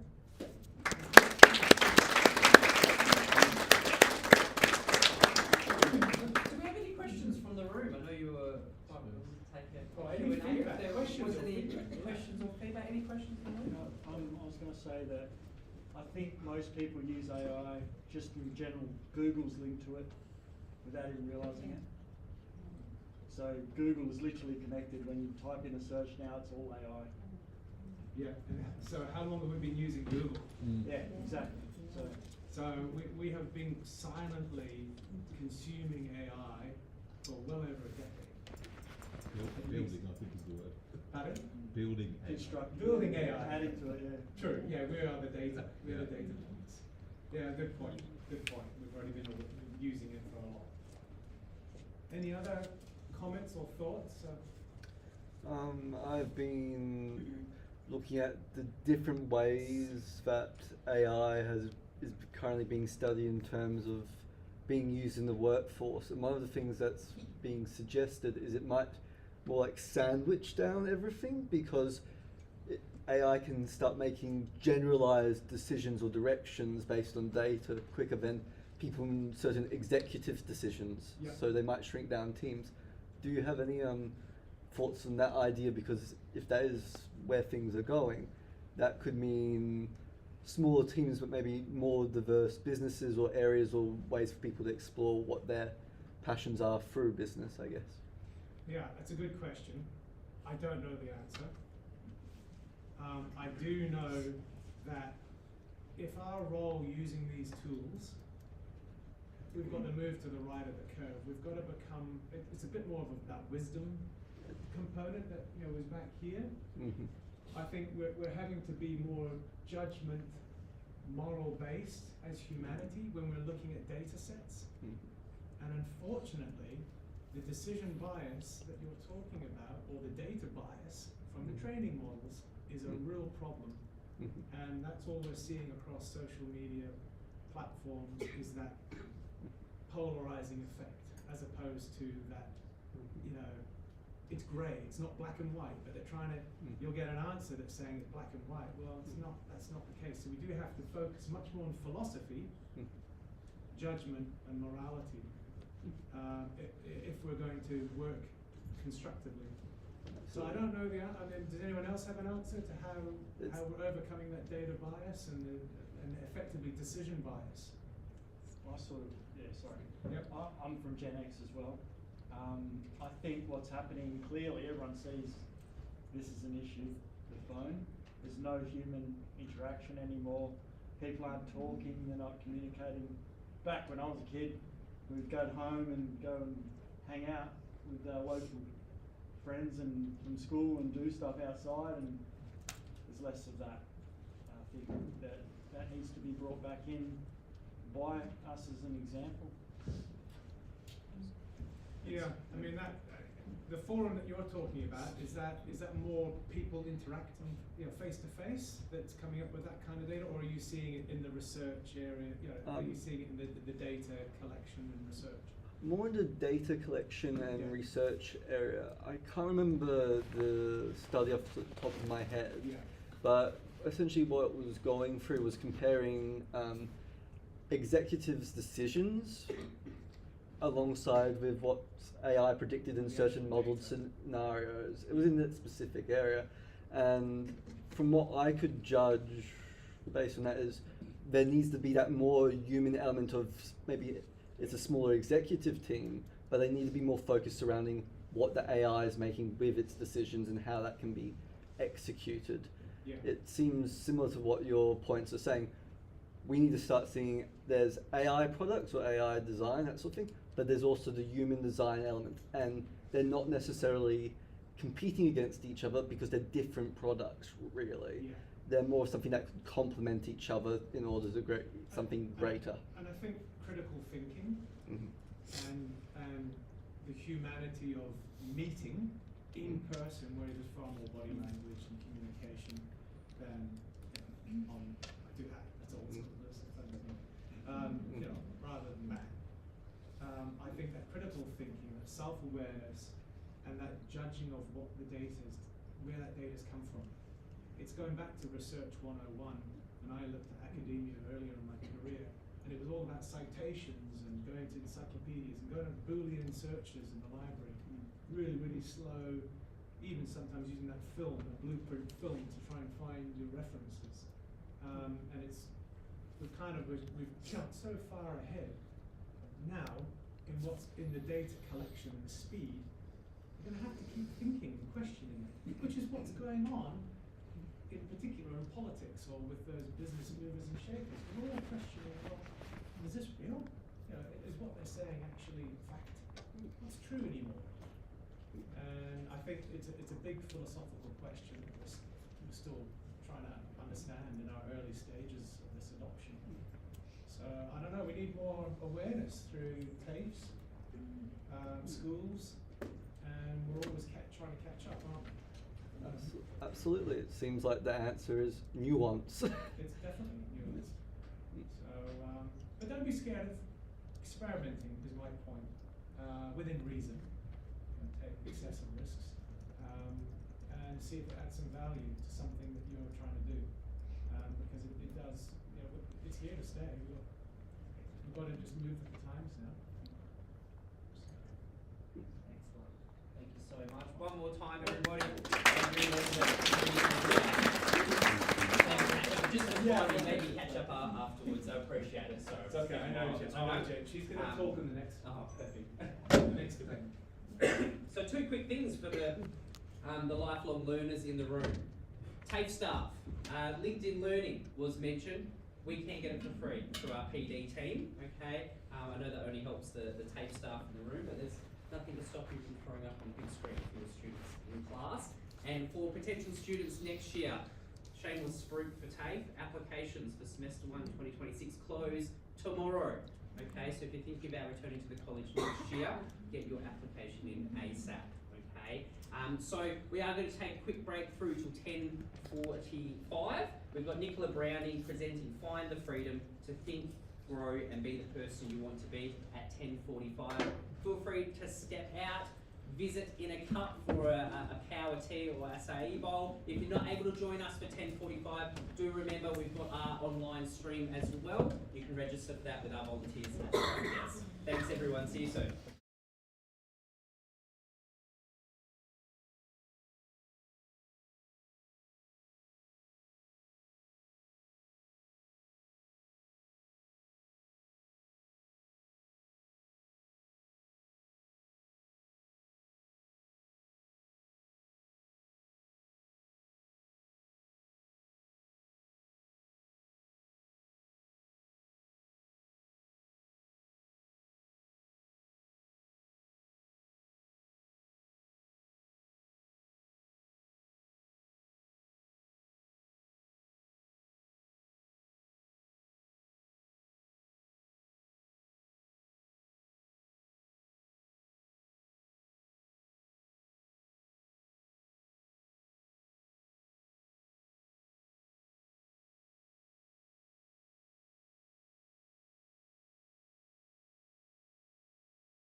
me for now. Well, I'll get to introducing our next speaker, Nicola. So, Nicola is a recently retired registered nurse with over 37 years of experience in the healthcare industry and now works in community organisations. She has a diverse background in clinical, non-clinical and leadership roles across public, private, not-for-profit and corporate sectors, with a particular interest and passion for service and program development.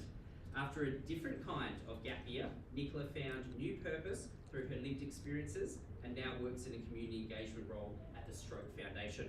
She is a passionate advocate who uses her lived experiences to raise awareness of mental health, young stroke and ADHD. I'd love to introduce Nicola Browning, presenting Find the Freedom to Think, Grow and Be the Person You Want to Be.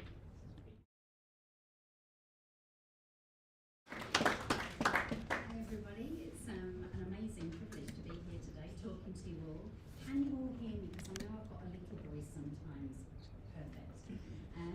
So yeah, my name's Nicola. I'm going to keep to my notes for a while, but I have a tendency to go down rabbit holes. So yeah, hopefully I can get back on track. But yeah, I'm really pleased to be here at TAFE. A little bit about me. I'm driven to make an impact through education, passionate about burnout prevention and wellbeing. I'm connected to purpose through my lived experiences, and I am a dedicated advocate, just as Dan's just mentioned. I moved to WA from the UK with my husband and 2 suitcases and 2 children back in 2004. We now have 3 young adults. I'm a long-suffering Docker supporter, but we're hopeful for the 2026 season. And I'll share with you today my living experiences. It's not from a place of expertise or particular qualifications or backgrounds. I think hopefully my stories will resonate and give some valuable insights into my life journey. And then I think more that journey within my career. Burnout really, to thriving, gave me the opportunity to find the freedom to think again, to grow, and to be the person that I actually wanted to be. So at the end, please come and say hi, and feel free to ask me anything. I've got no filter, nothing embarrasses me as a nurse. I have seen most things, I have heard most things. Even if I don't have answers, it's always good to have a conversation. And nurses definitely love telling stories, sharing stories, hearing stories, and we love a good chat, so don't be shy. So, I will move on to the first slide and get rid of my face, because that's a bit overwhelming seeing that. So, finding the freedom to think, grow and be the person you want to be. I've put some photos up here, not to get the old family album out, that might be a bit too much, but this is my nurse tribe, and I am a very old school nurse. It was the days of you learn a little bit in school and most of the time on the wards, so it was a real big journey from 18 years of age. I was inspired at school by Florence Nightingale and the history of medicine. I love that part of my learning. And during COVID, Banksy's famous picture with the nurse and the cape and saying we were all superheroes, although I didn't nurse in that period. Many of my friends in this picture that you can see did. They were running intensive care units, and they have many more stories of burnout that go way beyond mine. I did lose friends during that time, and they did, yeah, save many lives. So there's lots of wonderful experiences that we've all shared over the years. This picture here looks like a history book as well. Most of the hospitals in Sheffield where I did my nursing, were the old, what looked like mental institutions, and now they're probably converted into very glamorous apartments and lifestyle living. But I thought I'd put those up there just to give you a little bit of a visual of where I've lived, who worked, the people around me, and what I did. But how did I become a nurse? I had a very happy childhood. I enjoyed primary school, and I was a huge daydreamer and a social butterfly. I loved making new friends. I was pretty creative, sporty, and musical, and I learned to play the classical guitar from a very young age. I think I was about 7 when I picked up my first classical guitar. I had a big extended family, a lot of Welsh, Irish storytellers in the family, and I knew when I saw my grandfather nurse in palliative care, and my grandmother who had a traumatic brain injury when I was going through high school, but I knew I wanted to be a nurse from about 10 years of age. I watched those nurses, their compassion and care, and I just knew I really cared about people and wanted to make a difference. High school was not a great time for me. I was surviving that system, definitely not thriving. I experienced a lot of grief, loss and trauma, alcohol addiction within my extended family, and it was a lot. Home life impacted my school life.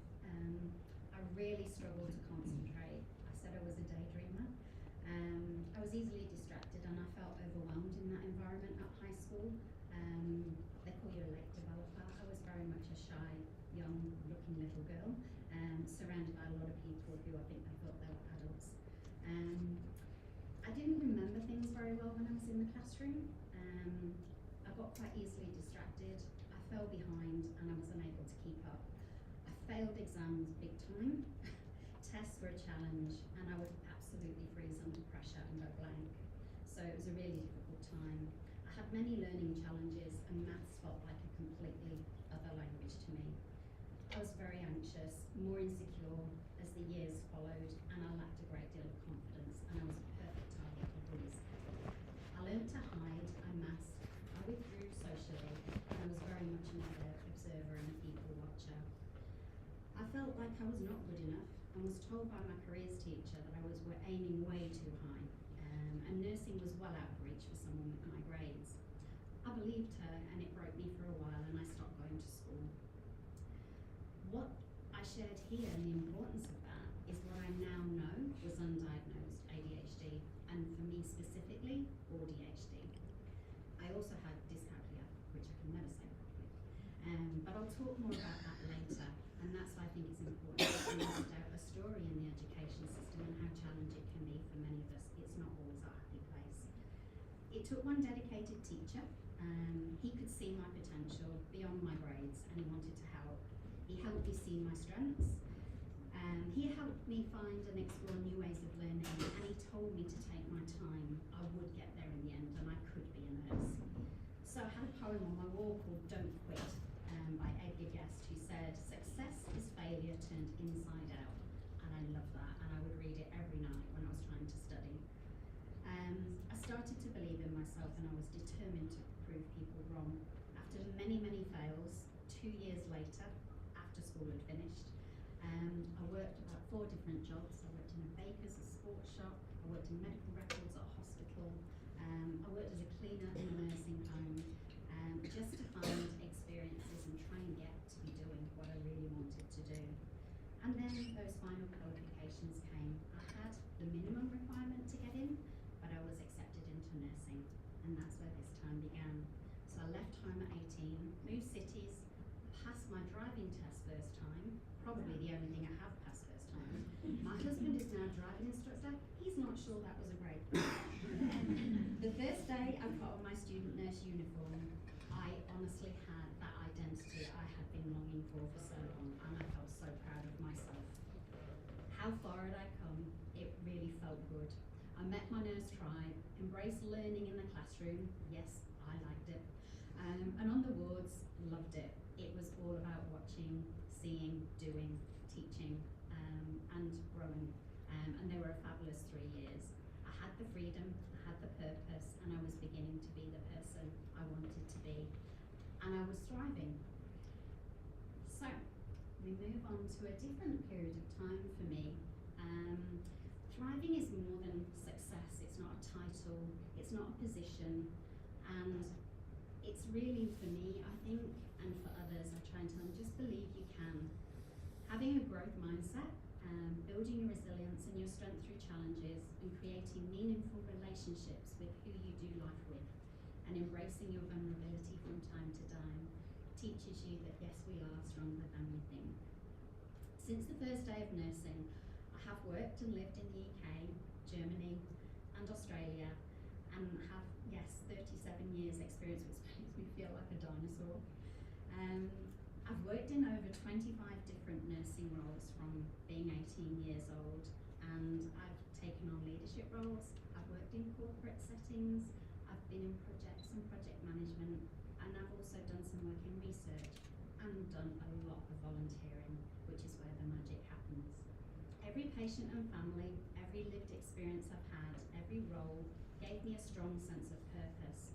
everything I learned and experienced contributed to my personal and my professional development and many, many new beginnings. I progressed quickly in my 20s and 30s from junior nurse to nurse specialist to unit manager and nurse leader, and that all was through continuing education on the job, in the workplace, and about things that I just was curious about and wanted to learn more about. So I worked in neuroscience, I worked in intensive care, and I worked in brain injury. Those were my absolute passions and love. It wasn't an easy journey. There were times I wanted to step back from opportunities and promotions, but others believed in me, so I had to believe in myself. It wasn't fear. Something I read the other day says it's just new. So I did it anyway. I was okay to not know everything. I asked a lot of questions, and I still do. And I think that's how we learn and we grow, and that's how we build resilience. I experienced a lot of vicarious trauma, which I think some people will have touched on in other talks today, in the places that I worked, the things I saw, particularly in the intensive care units with adults, newborn babies, people really trying to be saving a life. That's what we will be doing every day. I think the children aspect and working with newborn babies, there were so many wonderful stories, but there was so much heartbreak, and you take that home with you. We're only human. I have a big heart and I care deeply. So from that point on really, I think I realised where some of my strengths and gifts are, which probably touch on my sensitivities with things that I know now, like ADHD. I very much, I experienced a lot of other challenges with imposter syndrome, still not thinking I was good enough with every new opportunity that came. And then during that time, I was bullied at work. There were some toxic workplaces. I'm going back a long time, but I have still experienced that in recent years, in corporate settings, in other workforces where people have not been their best selves and brought their best self to work. And I think on that note, I'd just like to say I found out it was World Kindness Day today. Oh. I know, and I thought how fabulous, because one thing I learn is I know a smile when I walk into a room. Kindness, compassion and empathy is really what can make the worst day so much better. So, it was my family, my nurse peers, my mentors, my teachers and leaders that showed me the best version of themselves and made me want to be the best version I could be. There were highs, there were lows, but I love being a nurse, and it was the meaningful relationships of the people that I did life with that made all the difference. We laughed, we cried, we definitely celebrated, and we had probably too much fun, but we had lots of balance outside of the workplace, and it was a good time to laugh. The best therapy in the world. So, oops, here we go. Then, personal lives and work lives. All of these things run alongside each other. And one night in August 2019, life had been good, and our eldest daughter had a stroke at 19 years of age. She was unable to talk, she couldn't say a sentence. Her words were jumbled, she had a crushing headache. It was heavy, she was dizzy, she was really confused and she was terrified. She came running to me, and I just knew there was something really, really wrong. She was a student nurse at the time, she knew there was something really wrong. I did the FAST assessment, which is looking at the face, arms, speech and time. These are the main signs of stroke. There's a golden hour, time is brain. So we called an ambulance and we got there quickly. She recovered well in hospital, her speech returned and she finally came home. And 2 months later she had heart surgery to close a hole in her heart. That was where a clot had gone up to the brain and caused a stroke, but it was undiagnosed. So she then returned to university and inspires me every day. She experienced anxiety and hidden challenges. To everyone else she looked completely normal. No one would know if they passed her on the street. But she was determined to be that nurse that she wanted to be. It was a traumatic, life-changing moment. I took some time off work and I stepped away. I was a busy mum with 3 children. We volunteered, I was working, I was caring for my daughter, and I did not take the time to actually think about how I was feeling and how this might have been impacting me. Stroke impacts more than just the person themselves, it affects the whole family. So I went back to work. 2 too soon, and I carried on. This is the first warning sign after 3 months. We added more to that busy life. We got involved in the Unstroke project because having purpose, giving back, making a difference to others, we wanted to help those other people who were on that journey too. We shared our lived experience and spoke publicly, which was a first for me in a very long time. We were brave, we were vulnerable, we wrote blogs, we were guest speakers on podcasts, we were doing things we'd never done before. We were a private family. Hard to believe when I'm standing here now. We didn't talk about ourselves, but some real magic happened in that time. We had great peer support, we got involved in research, some amazing experiences, and we connected with so many wonderful people. I was tired. This is 6 months on. More uncertainty came, COVID and the pandemic. Working remotely was hard. I was isolated. 5 of us were in the household, all trying to do the same. My other children were going through, just starting high school. They were trying to go through exam time. And as I say, my other daughter was studying. A lot of that uncertainty and anxiety created a great deal of overwhelm for me. There were restructures. I then had poor sleep. I was worrying. My mind had 50 tabs open. The gift of ADHD. Very hard to switch off. I'm sure my dopamine levels were really, really zapped. But again, I didn't know this at the time. So, exhaustion, overwhelm, and absolutely no self-care. Big mistake. 9 months on. We returned to face-to-face work and I experienced my very first panic attack. I'd sat with other people, I knew what panic attacks were, but experiencing that whole physical body panic attack was quite an experience. A few weeks later, I just couldn't keep going on. I couldn't find the words to explain to anyone how I felt, not even my family or my wonderful husband. So I went to see the GP to seek professional help. I'd done that once before with grief counselling, but this was something I really didn't know what to do with. And it was impacting my mental health. At work, I wondered if the struggles were worth it, and at times I felt I was losing myself and losing my purpose. I was drained, I couldn't focus, I was distracted. I really felt undervalued because there was so much uncertainty. Communication was poor, no one was really looking at the bigger picture, and I was disappearing. Listening to my inner critic a lot, thinking I wasn't doing enough for everybody else, my team. I was a manager and I was a leader. Was I actually doing enough for them? I couldn't find a way back, but what was offered as well with work didn't make me happy anymore. But I didn't want to quit. This is a year later. Life at work and at home had thrown so much at me and my reserves were empty and I was finally signed off work. Something that I wasn't proactive with and should have been. Why had I ignored the signs? I was so ashamed. I would speak to other people and give great words of wisdom, but I wasn't following my own advice. I was then diagnosed by a wonderful psychologist who was my support. I got diagnosed with anxiety, PTSD and burnout. That's no surprise when you've all heard my story, but for me I couldn't see it. Nursing and working in healthcare is absolutely a wonderful career and I would not change a thing, but it can come at a cost if we forget to look after ourselves and we don't give ourselves the same compassion and care that we give so freely to everyone else, and we will burn out. And I know I'm talking about nursing, but I can safely say I have known teachers who felt the same. I've known doctors, physios, electricians, carpenters, people who work in what we all imagine are the best jobs and good jobs to have, but that's not the case. And then, this is where some great stuff happened. I had a different kind of gap year. I'd actually planned a gap year back in probably the 3 years after I'd finished nursing. I was going to come and work in Australia. I didn't. I met my husband. I stayed in the UK.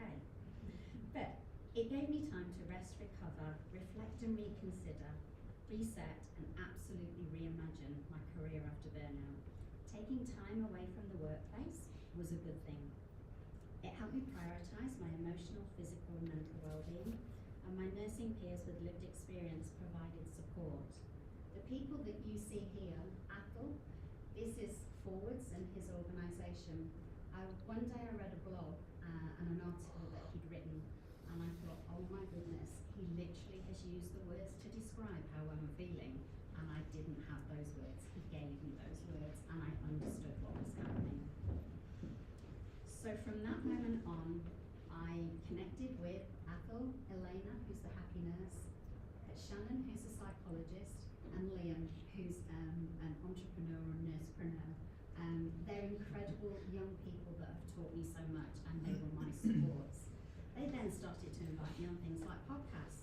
Oh my goodness, not something I thought would be important. But each of their stories and their lived experience I've listened to made me think, sure, I'm happy to share mine. I'll be brave, I'll be vulnerable, because they believed I could do it and I should do it. Then we created the Burnout No More course Athol had, and he'd asked me to be a founding member, and I thought this is just the course I need to try and move myself out of where I am now, because I didn't know what I was going to do. So it gave me valuable insights into burnout, it provided new learnings and understanding, it helped me understand some of the choices that I'd made and how I could take some positive steps. Sharing lived experience really helped me get from burnout to thriving again. I love breaking stigma around talking about mental health. I've worked in youth mental health, and I've met many young people who had shared their lived experience, and they inspired me and taught me something new every day I worked in youth mental health. And I am so grateful to have met those young people. Raising awareness does make a difference, and it is about the next generation. So, it's taken me a while to talk about understanding burnout. Burnout refers specifically to a phenomenon in the occupational context, and that's a quote by the World Health Organization. It's a syndrome that's a result of chronic workplace stress, which you've heard me talk about, when it's not being successfully managed, which is what I talked about. It's characterized in many ways: feelings of energy depletion and exhaustion, increased mental distance from one's job, feelings of negativity, cynicism about your job, and reduced professional efficacy. What I will say is I've done a lot of work about what life looks like on a personal level and what life looks like on a professional level, and new research is challenging this. This thinking is more now around the consideration that our life demands actually make an impact on burnout. Financial, family, health, relationship, stress, strain. So it isn't just workplace, and it isn't just that in isolation. Workplaces contribute to burnout. We're all responsible, personally as well, for what we do to look after ourselves. And burnout impacted my personal work and home life, and it was the emotional toll of juggling too much. So finding my way out of burnout. This is the Burnout No More course, which I can only really touch on a little bit today to give you an insight, but it took me a couple of months, and I worked with it. When I say a coach, it all sounds fancy. Most of what I did during this time of growth was free. It was mentors, it was good people, it was people paying it forward. I didn't pay for anything, and we don't have to. There are good people out here that want to support you as the next generation. They want to mentor, they want to be peer support. So this is what happened during this time. I understood more about burnout, I found hope, and I created action. So sometimes a change of perspective is all it takes to see the light, and this is what this gap year showed me. The course gave me an opportunity to change my perspective through personal and professional experience. I've learned more about what I enjoy. I've learned about what makes me happy. I've also learned about what drives me to be the best person I can be. Rethinking aspirations and aligning my personal drivers helped me to find momentum and purpose again. These are things I was never taught in school. I wasn't taught in the workplace. I probably didn't even know what an aspiration was, or how I would find, what are my drivers, what makes me get up in the day. But lived experience and advocacy, that was me feeling significance. That's a driver. Structure and routine in my role, that was certainty. Projects and peer support and volunteering, variety. Family and travel, connection and love. Finding purpose and collaboration, contribution. Learning and research, growth. So these are just some of the things that I learned and found a new way of thinking about my day-to-day life and work. So finding hope. People who fail focus on what they have to go through. People who succeed focus on what it will feel like at the end. And I must say, I've looked back so often, I do look so far ahead, but it is possible to know what it might feel like when you reach that point in your life that you want to reach. What helped me focus on what it would feel like at the end? Things like coaching, lived experience and people's stories, storytelling, peer connection, lots of tiny habits, not big changes. Mindfulness, absolutely. Trying to be present more, not running around, not driving myself to the point of exhaustion at the end of every week. Meditation has been wonderful. Breath work, yeah, do I breathe? I didn't do that so much at the beginning of the talk, but yes, breath work I'm still learning. They're all important things to help us rest, calm our nervous system, settle, reset and be present. And journaling has been a gift. Writing all of the things that are in my mind down, doing that daily, having time for gratitude. It's not huge, it's small. And then occasionally, my ADHD mind, I have to brain dump. There's a lot goes on paper, I may never look at it again, but it empties my mind and I can reset. Exercise, sleep and nutrition, so many things I still need to do, but I'm taking small steps with my well-being because I also know that what I put into my body supports my brain. So yeah, some of those things I'm still learning about. I've read more books now in the last year than I can ever have imagined I would read, having been that child that never really finished a book. So remember, it's not about perfection. You can stop, you can reflect, and you can reconsider and reset as many times as you need to find what works best for you, not someone else. So yeah, stop looking outward and just constantly look inward. Now this is the part of our talk today that I didn't think I would be doing when people reached out and said, would you do a talk today? But I've just realised it was the most important part of my story that I needed to include. So creating action is one of the steps within the course that I needed to actually work on. How was I going to move forward and return to work? How I was going to return to life? So I found a strong aspiration to align with. I looked at what drives me. I was dreaming about how I could do things differently, the changes I could make, and then I was trying to begin and take those small steps. But what I've learned, and Athol used to say to me often, is that burnout is a pendulum swinging. When life changes, things become uncertain. Burnout can reappear. And in June this year, that is how I felt. I had the knowledge and tools from the course. I was doing tiny practices and things that would help and support. But I had to stop, reflect, and consider and act again. I've thought for a very, very long time I had ADHD. I have walked that journey as a parent, with loved ones, friends, and many, many people in my community. So followed my own advice and I had my assessment.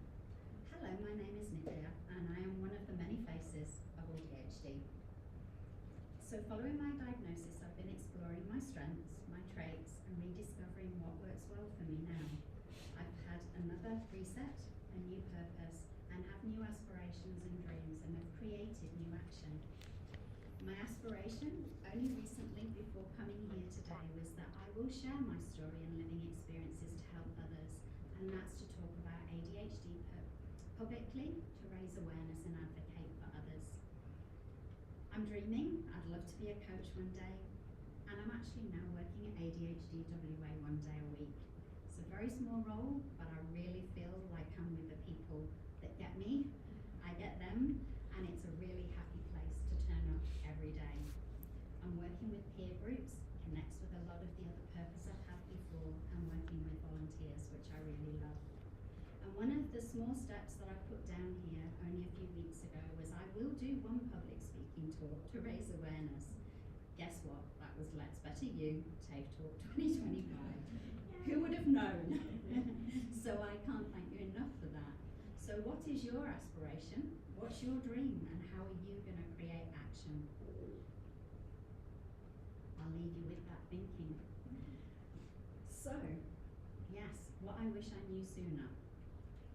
Think of ADHD as a marathon, not a sprint. To be a successful marathon runner, you have to conserve energy, pick your battles, and pace yourself. You have to plan for the long haul. Oh, how I wish I knew that sooner. Living with ADHD can be absolutely wonderful. I love that I have a curious mind. I love I can go down rabbit holes. I love I can think outside the box. I love that I like to chat. I love that I like to listen to other people and their stories. That's how we connect. The power of people is something truly special. It can be exhausting and overwhelming, and it can lead to burnout, as you've heard today. But we have a job. Sometimes the environments that we're in when we have ADHD that can really impact ourselves and our mental health. That I did not realise. I worked in an intensive care unit. There was probably, I can't imagine, well over 20 machines around one patient. We had multiple staff, you know, you were reacting, had to be agile, you had to adapt, but you were working as a team. But that can be a lot of sensory overload. For the patients, we talked about sensory overload and what that environment is. And there's something now about intensive care syndrome that we talk about, because people have to adapt afterwards. What we don't talk about is those environments and how they impact a lot of nurses. What I have learned as well is I think I have worked with a great deal of people who have ADHD in the health sector, and we wonder why we are all burning out. So if I look at my work history, there's a lot of clues. I think I probably masked, so focus, emotional regulation, sensory sensitivities, I masked, but when I would go home, I would drop in a heap. So I think those symptoms and things that would have been happening back then, I just didn't know what they were. I just thought it was normal. Nurses were taught to push through. We wore it like a badge of honour, like most health professionals. But that is not the case now. We don't push through. We teach people about looking after their mental health, their well-being. And a key tool to breaking this cycle really for me with ADHD has been self-reflection. I know my stresses, I know my triggers, I know my behaviour patterns. I can better regulate most of the time. And I think this is going to help me reduce my risk of burnout again, finding that balance, improving my coping skills, and actually prioritising my well-being.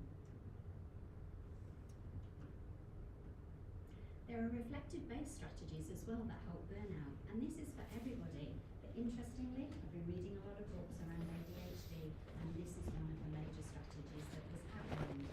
So I'm still learning. I'm not an expert, but I thought I would share in my last part to really just talk to you about the kind of things that are helping me now. I've spoken about being undiagnosed, but reflective-based strategies are really things that I have been using for quite some time now.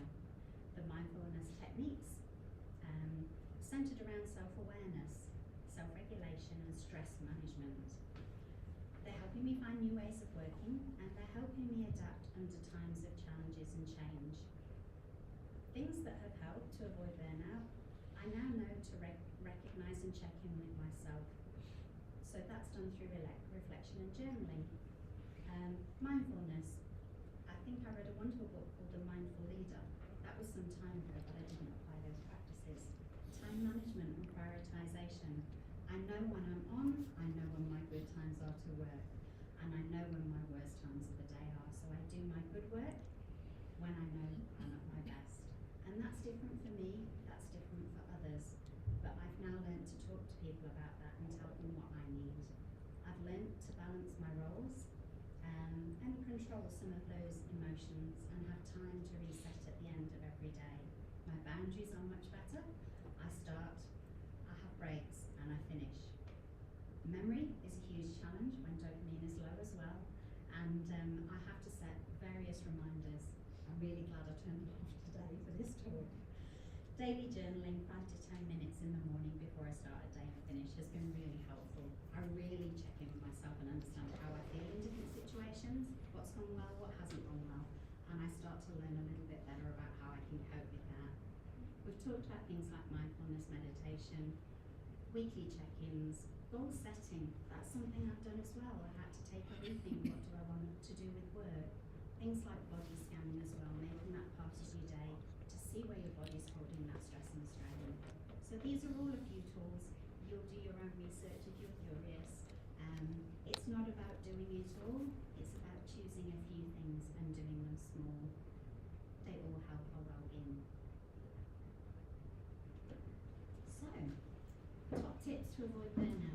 probably worked it all out for yourself.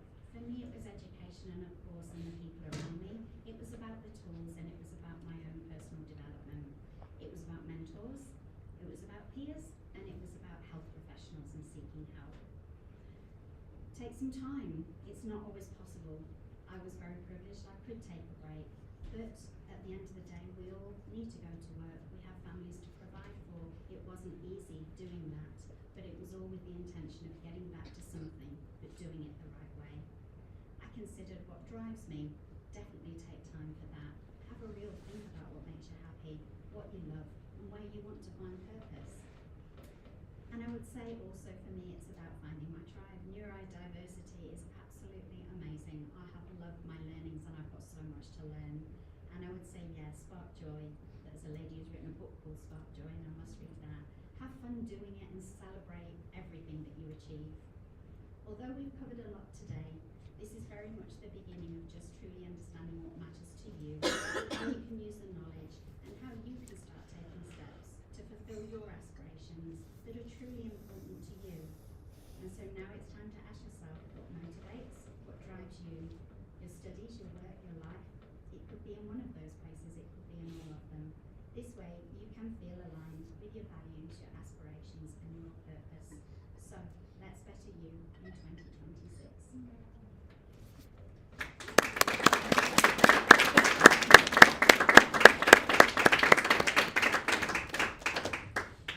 Thank you once again.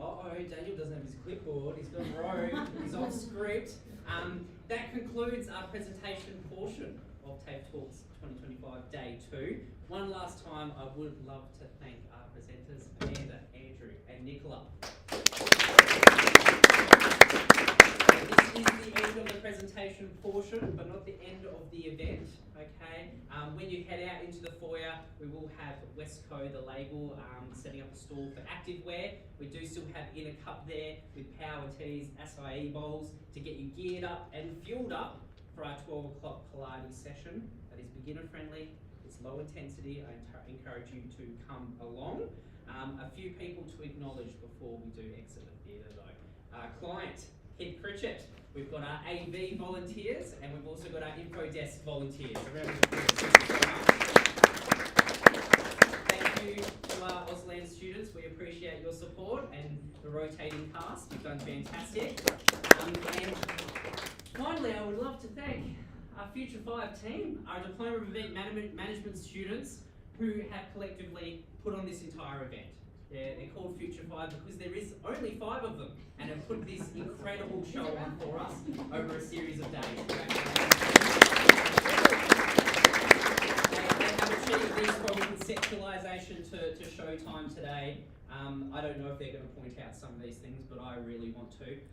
Marketing, the registrations, these were flat sheets of Corflu that they have turned into 3D letters here to replicate the TED Talk letters. It's incredible. I'm sure you may have noticed our little technical glitch.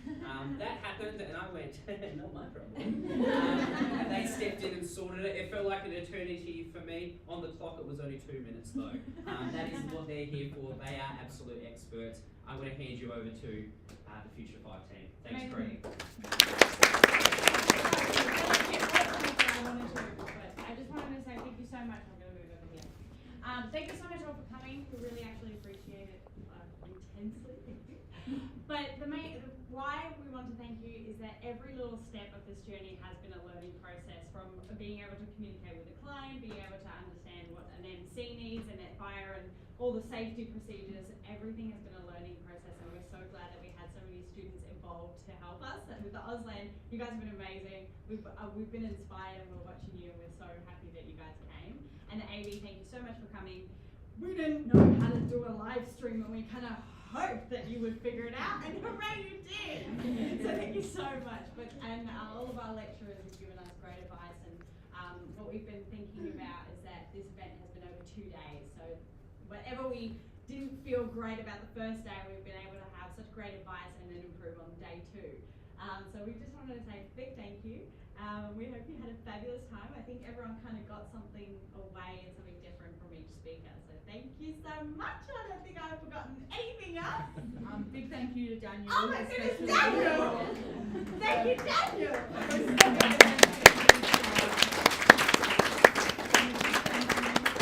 To North Metropolitan TAFE as a whole, this event wouldn't have happened without the TAFE, and a big thank you to our team. Big recognition to us. You know, we've all come together, worked together. It means a lot for us, for you guys all to be here and support us every step through our little journey. And yeah. And then come to Pilates! Yes. Yay!